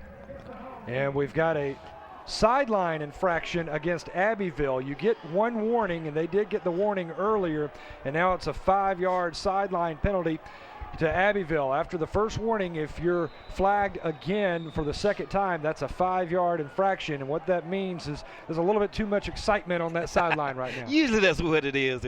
And as a head coach, I tell you, sometimes that line gets blurred. You don't realize where you are when you're standing. Staggered eye formation look for Abbeville as Hurd gets the carry up to the 40-yard line. Call it a broken bone, but it looks a lot like the staggered eye formation for Abbeville. And Coach Thompson, you and I were talking before the game, and you said Abbeville, they like to go with that look. They do, and a lot of time with that look, they can get outside on you. They can give you an unbalanced look. But here you're looking at the double wing. As Hurd goes in motion, and he'll get the carry, gets to the outside. Hurd to the 30 and tripped up there, enough for the 1st down for Hurd. That's what you call the speed sweep. And I tell you what, it will hurt you when you got the speedster. Ashton Hurd over 200 yards rushing the football today. Is showing off his speed there, gets to the outside, makes a defender miss, and finally tripped up inside the 30-yard line down at the 28. 6:51 left to play here in this ball game. Class A Division I state championship. Abbeville running away with it over Bamberg-Ehrhardt, 35-7. Bamberg-Ehrhardt coming into this game undefeated with a 13-0 record. Abbeville 12-1, but Abbeville's only loss coming at the hands of a 3A team, and a 3A team that's pretty good in Chester. Oh, yes, you can tell. Like I said, my hat's off to both teams for actually making it this far, because it's really tough, and a lot of them went through some hard Friday nights. And right now, like I said, Abbeville's got that two-back system working, and it's really tough on Bamberg-Ehrhardt, and Bamberg-Ehrhardt defense is just staying on the field entirely too long. 407 yards on the ground for Abbeville. Impressive. Here they go again with that wishbone formation, and this time Mike Bolden, the young sophomore, will get the nod inside the 20 as Hurd checked out of the ball game, and I don't know if we'll see Hurd return or not, as he is on the sidelines with 25 carries for 230 yards, 2 touchdowns, the longest run of 41. Not a bad day at work for Ashton Hurd, the junior. Yeah, and you take a look at this Abbeville roster, you know, they're going to lose some quality talent. Quay White obviously has one more football game left to play after this championship game. He'll play in the Shrine Bowl coming up on December the 18th. He'll represent the Sandlappers and the Palmetto State. And Abbeville's going to lose their quarterback, Tyler Boyles, Andrew Osborne, who's been outstanding today, a couple of their linemen, Lawless, McNeil, and Trey McAllister. But a lot of good sophomores and juniors dotting this roster, namely Ashton Hurd, who's over 200 yards in today's game. In fact, 230 yards on 25 totes now for Ashton Hurd. And Bolden's just a sophomore, and they got some good players on defense too. So Abbeville should be back to make another run next year. Abbeville's going to go for it here on 4th down and short. Ball spotted just inside the 20-yard line. Boyles will turn, and they've got the first down and then some to the 10-yard line. That's Josh Coates with the carry for the Abbeville Panthers. Josh Coates, a junior, getting another carry here today. He's had a few in this ball game, and look at that line surge again from Abbeville. Just opening up holes for these talented rushers. And talking about that line, Colton Lawless, number 50, the left tackle for Abbeville. He's got another game to play as well. Emerson he was selected to represent the North squad in the North-South All-Star game that will be played down in Myrtle Beach, South Carolina. And that is basically what they do, is they take the best players that are seated in the upper state and the best players that are seated in the lower state, and they go at it, the battle at the beach. Yeah, that's always a lot of fun, too. You talk about some good talent, Coach Thompson. You know, sometimes, you know, people tell you there's a little politics involved with the Shrine Bowl selection, and that leaves sometimes some very good high school football players who sort of slip between the cracks for whatever reason, may not make the Shrine Bowl team. We have the North-South All-Star game for all the other top players in the state, and that's always a lot of fun as well. I believe that's at Brooks Stadium at Coastal. Well, I think they've moved it now to Doug Shaw Stadium at Myrtle Beach. Okay, right. But the thing about it, the score again. The thing about it is so great is that. Yep, there's another touchdown from Quay White bouncing into the end zone. Quay White with another score. And Abbeville just walking away with this championship trophy, 41-7. Let's take a look at the replay, and let's look at the second effort from Quay White.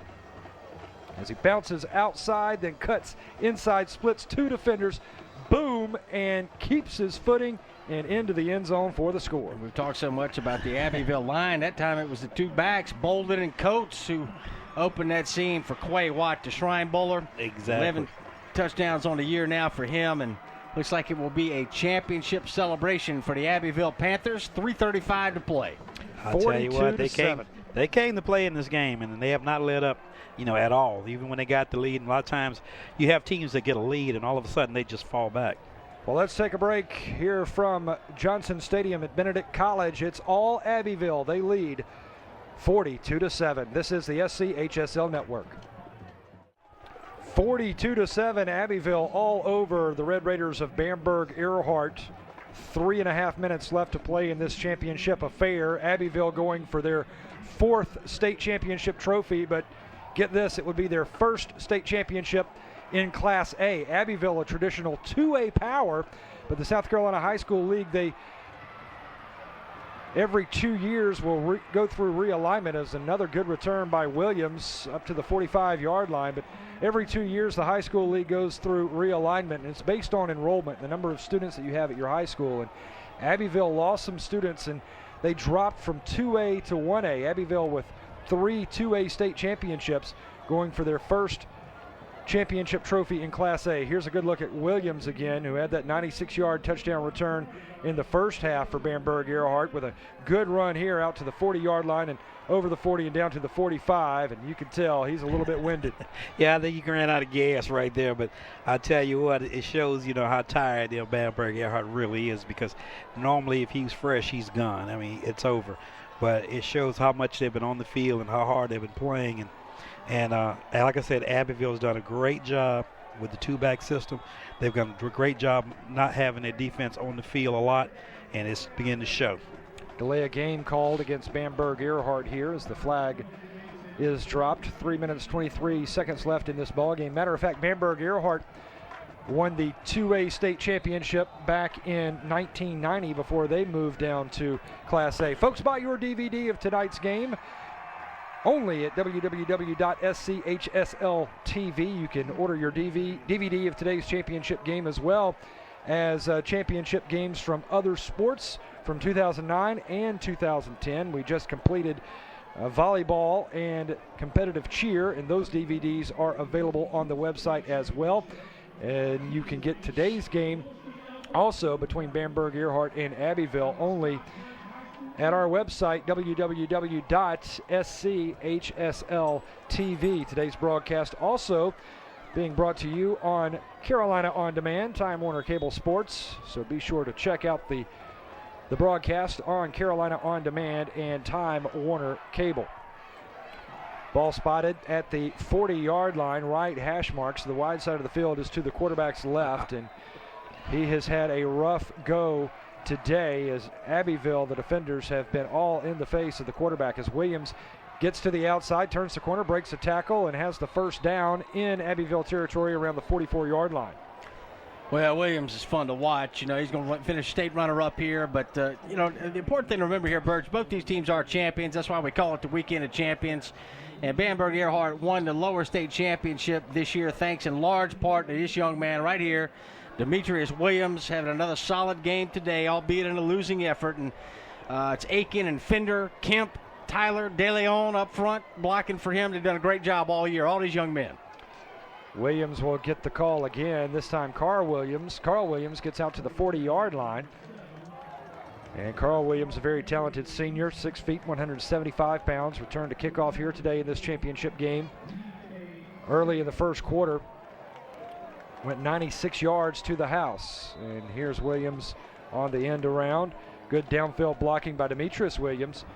And finally tackled by Abbeville on the stop for Abbeville, DK Sailors, senior defensive back. Williams will go in motion, and a bobbled snap as Sandifer couldn't handle the snap and falls on it back in his own 45-yard line. So that's going to set up fourth down, or actually it's going to set up third down and long.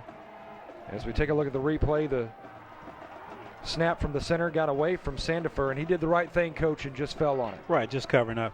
Like I said, a lot of times, we're looking at this one game, and, one of this team will leave as champions, and the other teams as co. But like I said, this is the Weekend of Champions, and it's not necessarily the end of the road. It's the journey to this spot, for this day. That's really what it's all about, from that first playoff game until now. Sandifer in the shotgun, empties the backfield, looking to pass. Sandifer wants to go deep, has a man down there, and what a catch, and it's going to be a touchdown. Carl Williams, how about that? Touchdown, Bamberg-Ehrhardt touchdown. Carl Williams going up and making a circus catch for the touchdown, and Bamberg-Ehrhardt they can go home with something to be amazed with. On the replay here, just take a look at it. Sandifer pumps and then unloads, and watch this grab from Carl Williams right on the defender for Abbeville, Tevin Boyd. And it's a touchdown for Carl Williams, his second of the day. Birds, Carl Williams got 4 touches in this football game, 2 of them for touchdowns. And, it's real easy to second guess, hindsight being 20/20. But I believe if the Bamberg-Ehrhardt coaches had this game to play over again, they would probably try to get the ball to Carl Williams a little bit more. He's made a major impact in the game today for Bamberg-Ehrhardt. Emerson, you alluded to that earlier in the game, is that, Demetrius is involved, but they don't have the other Williams involved. And now you realize if they would have had him involved, I think it could have been a different outcome or a much, much closer game. Because if you notice, it was a good throw, but it was a great catch because he knew and had the presence to break in front of the defender, get to the ball, and get upfield. Yeah. And that's a great presence of mind. Look at the wet shirt there on the back for Coach Nickles, Coach Jamie Nickles for Abbeville. He's already gotten that water bath a little bit early, Emerson. Yeah, he has. He probably could have had it late in the third quarter, to be honest with you, because this ball game really controlled by Abbeville today. And they have not punted in this football game today. They've controlled the line of scrimmage. They put up nearly 500 yards of offense. I've got them unofficially with 475 yards of offense, and they're about to get the football one more time here. So all in all, a dominating performance by an Abbeville team that has been outstanding, coming through the upper state playoff bracket Class A Division I with wins over Blacksburg, Calhoun County, and Lamar. Now it'll be Bamberg-Ehrhardt and Birch.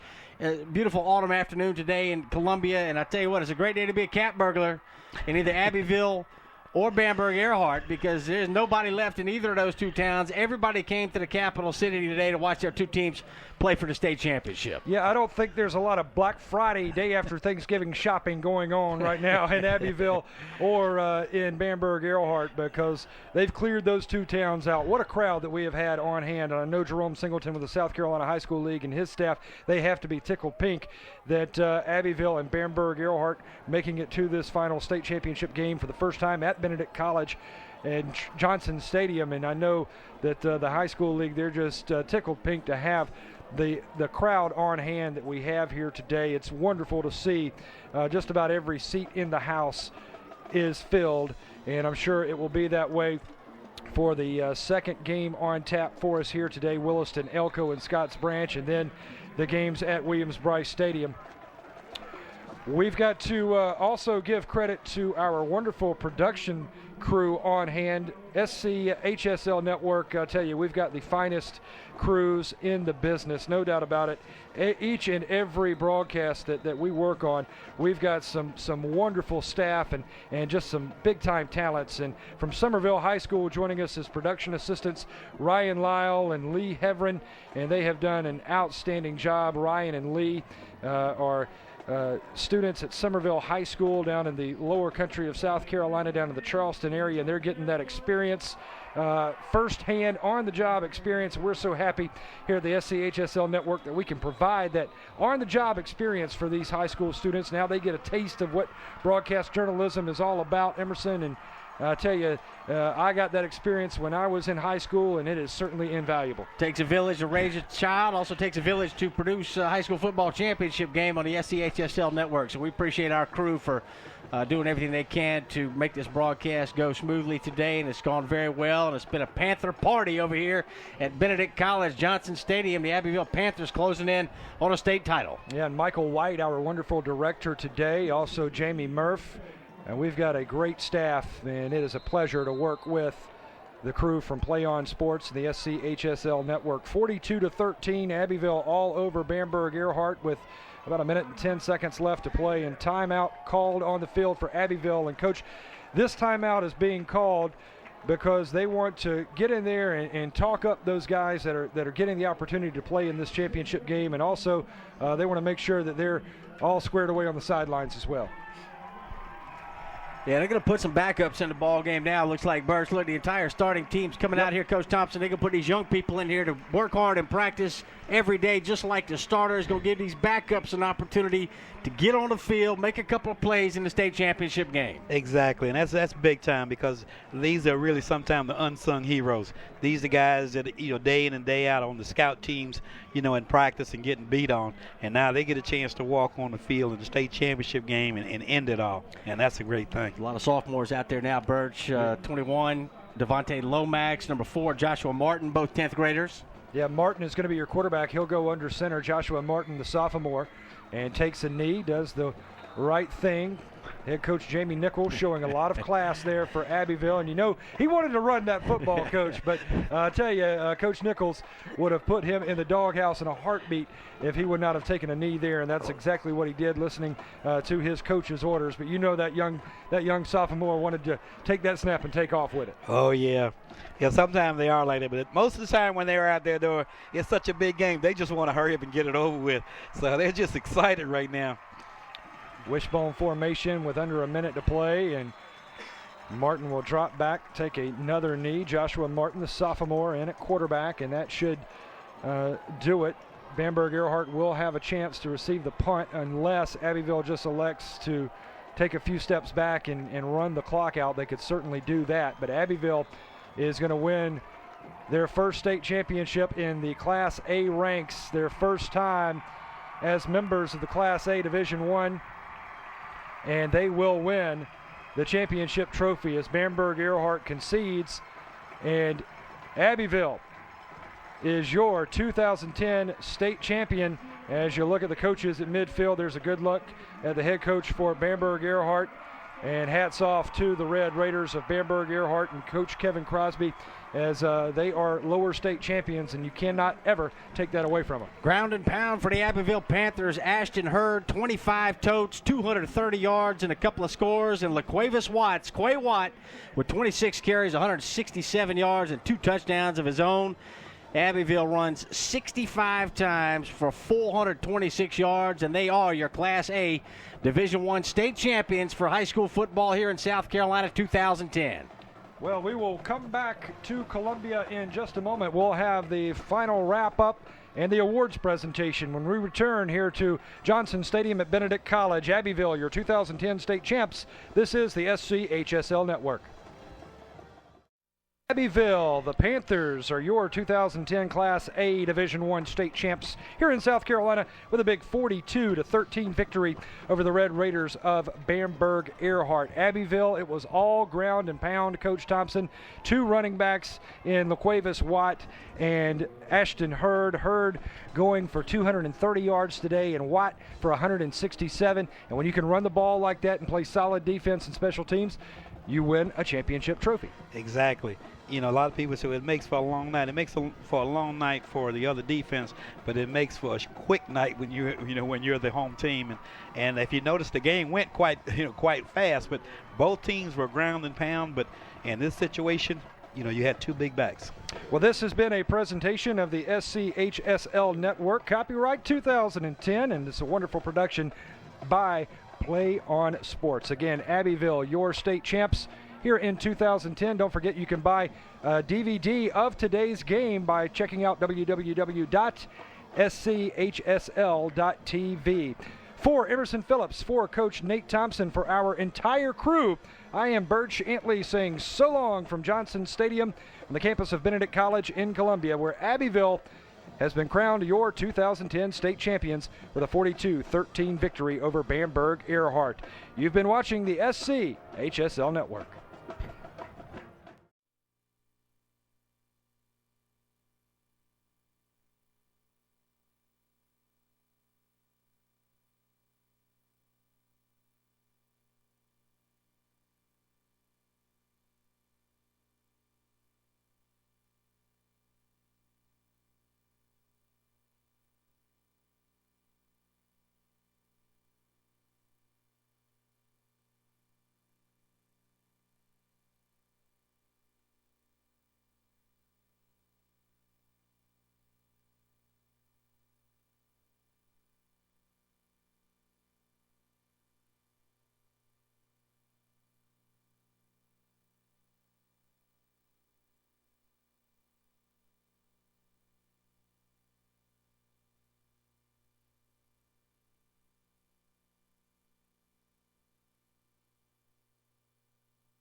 Number 35, Chip Wanamaker. Number 36, Keontae Orr. Number 37, Trey Ritter. Number 41, Calder West. Number 42, Benjamin Inabinet. Number 43, Marcus Moody. Number 45, Sean Paul Morales. Number 46, Ethan Kemp. Number 47, Jeremy Davis. Number 50, David DeLeon. Number 51, Kevin Jones. Number 53, Martin Aiken. Number 54, Avery Ramsey. Number 55, Larry Can. Number 56, Zach Kemp. Number 57, Kendall Nimmons. Number 58, Manzi Tyler. Number 60, Michael Lee. Number 61, Josh Kinsey. Number 62, Austin Connolly. Number 63, Leahy Fender. Number 64, Corey Sherman. Number 66, Bryce Azzarelli.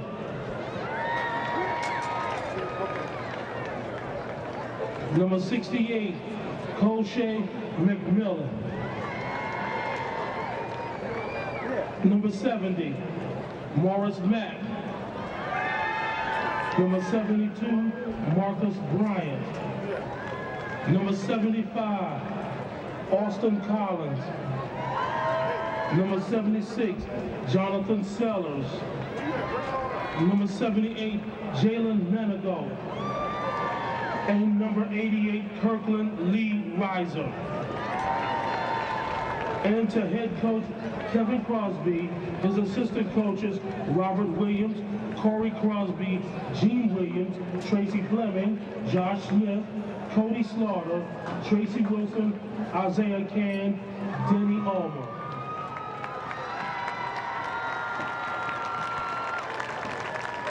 Also to the cheerleaders and the managing team and the water boys.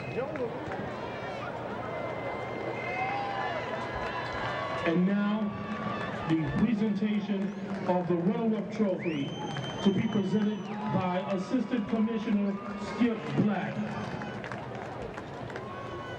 The trophy will be presented to head coach Kevin Crosby and the Bamberg-Ehrhardt Red Raiders, who finished the season at 13-1. Congratulations to the Red Raiders on a fine season. Ladies and gentlemen, the Bamberg-Ehrhardt High School Red Raiders.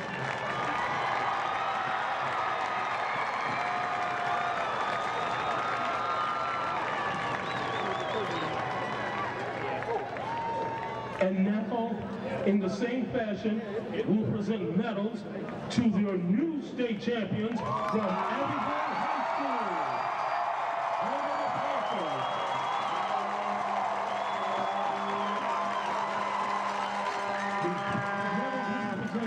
By Principal Dr. Steve Glenn, Dick Williams, Assistant Principal, and Dr. Ivan Randolph, Superintendent. And now, the state champions, the Abbeville High School Panthers. Number 2, O'Brien Wilson. Number 3, LaQuavis Watt. Number 4, Joshua Martin. Number 5, Ardarius Stewart. Number 6, Tevin Boyd. Number 8, DK Sailors. Number 10, Reggie Thomas. Number 11, Forrest Grice. Number 14, Tyler Boyle. Number 15, Nate Richmond. Number 16, Matt Agnew. Number 17, Cedric Riley. Number 20, Rod Marshall. Number 21, Devontae Lomax. 22, Ashton Hurd. Number 23, Mike Bolden. Number 24, Josh Coates. Number 25, Kelvin DeVoe. Number 30, Jermaine Willis. Number 31, Chris Butler. Number 32, Nick Killingworth. Number 33, Brian Brown. Number 34, Kendrick Jones. Number 35, Darren Hurley. Number 36, Karen Robinson. Number 40, C.J. Martin. Number 41, Joaquin Lomax. Number 44, Myrell Walton. Number 45, Quintavious Brown. Number 50, Colleton Lois. Number 51, Jaquan Thomas. Number 52, Brandon Carter. Number 54, Trey McAllister. Number 56, Quincy Agnew. Number 58, Colby McNeil. Number 60, Dominic Harrison. Number 64, Derion Robinson. Number 68, Justin Wood.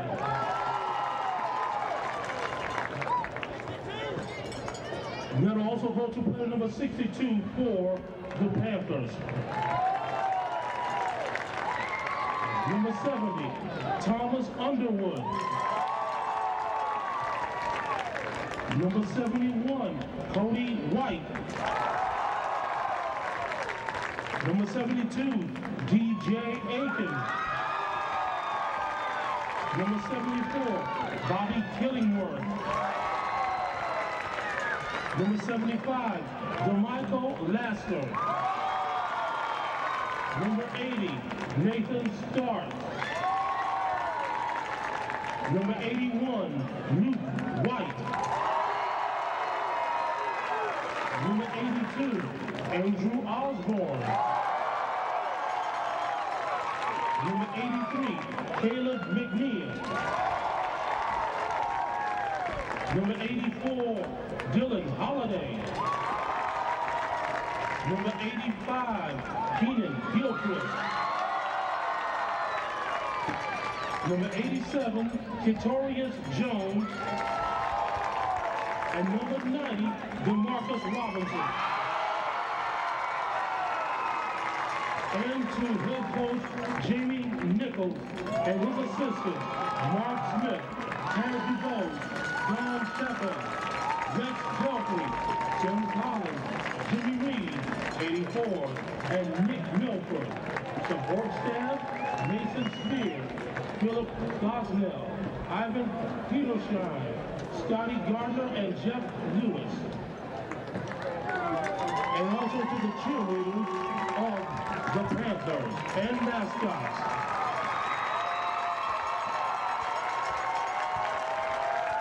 And now, the presentation of the state championship trophy to be made by the commissioner of the South Carolina High School League, Mr. Jerome Singleton. And that trophy is presented to your new state champions, the Abbeville High School Panthers.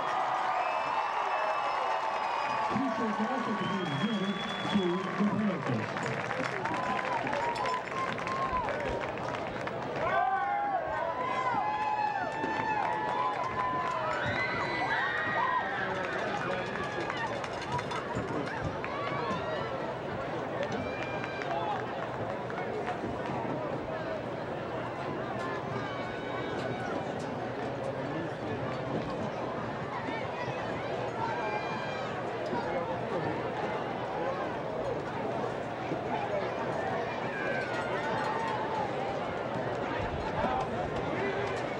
Once again, ladies and gentlemen, a salute to our new state champions, the Abbeville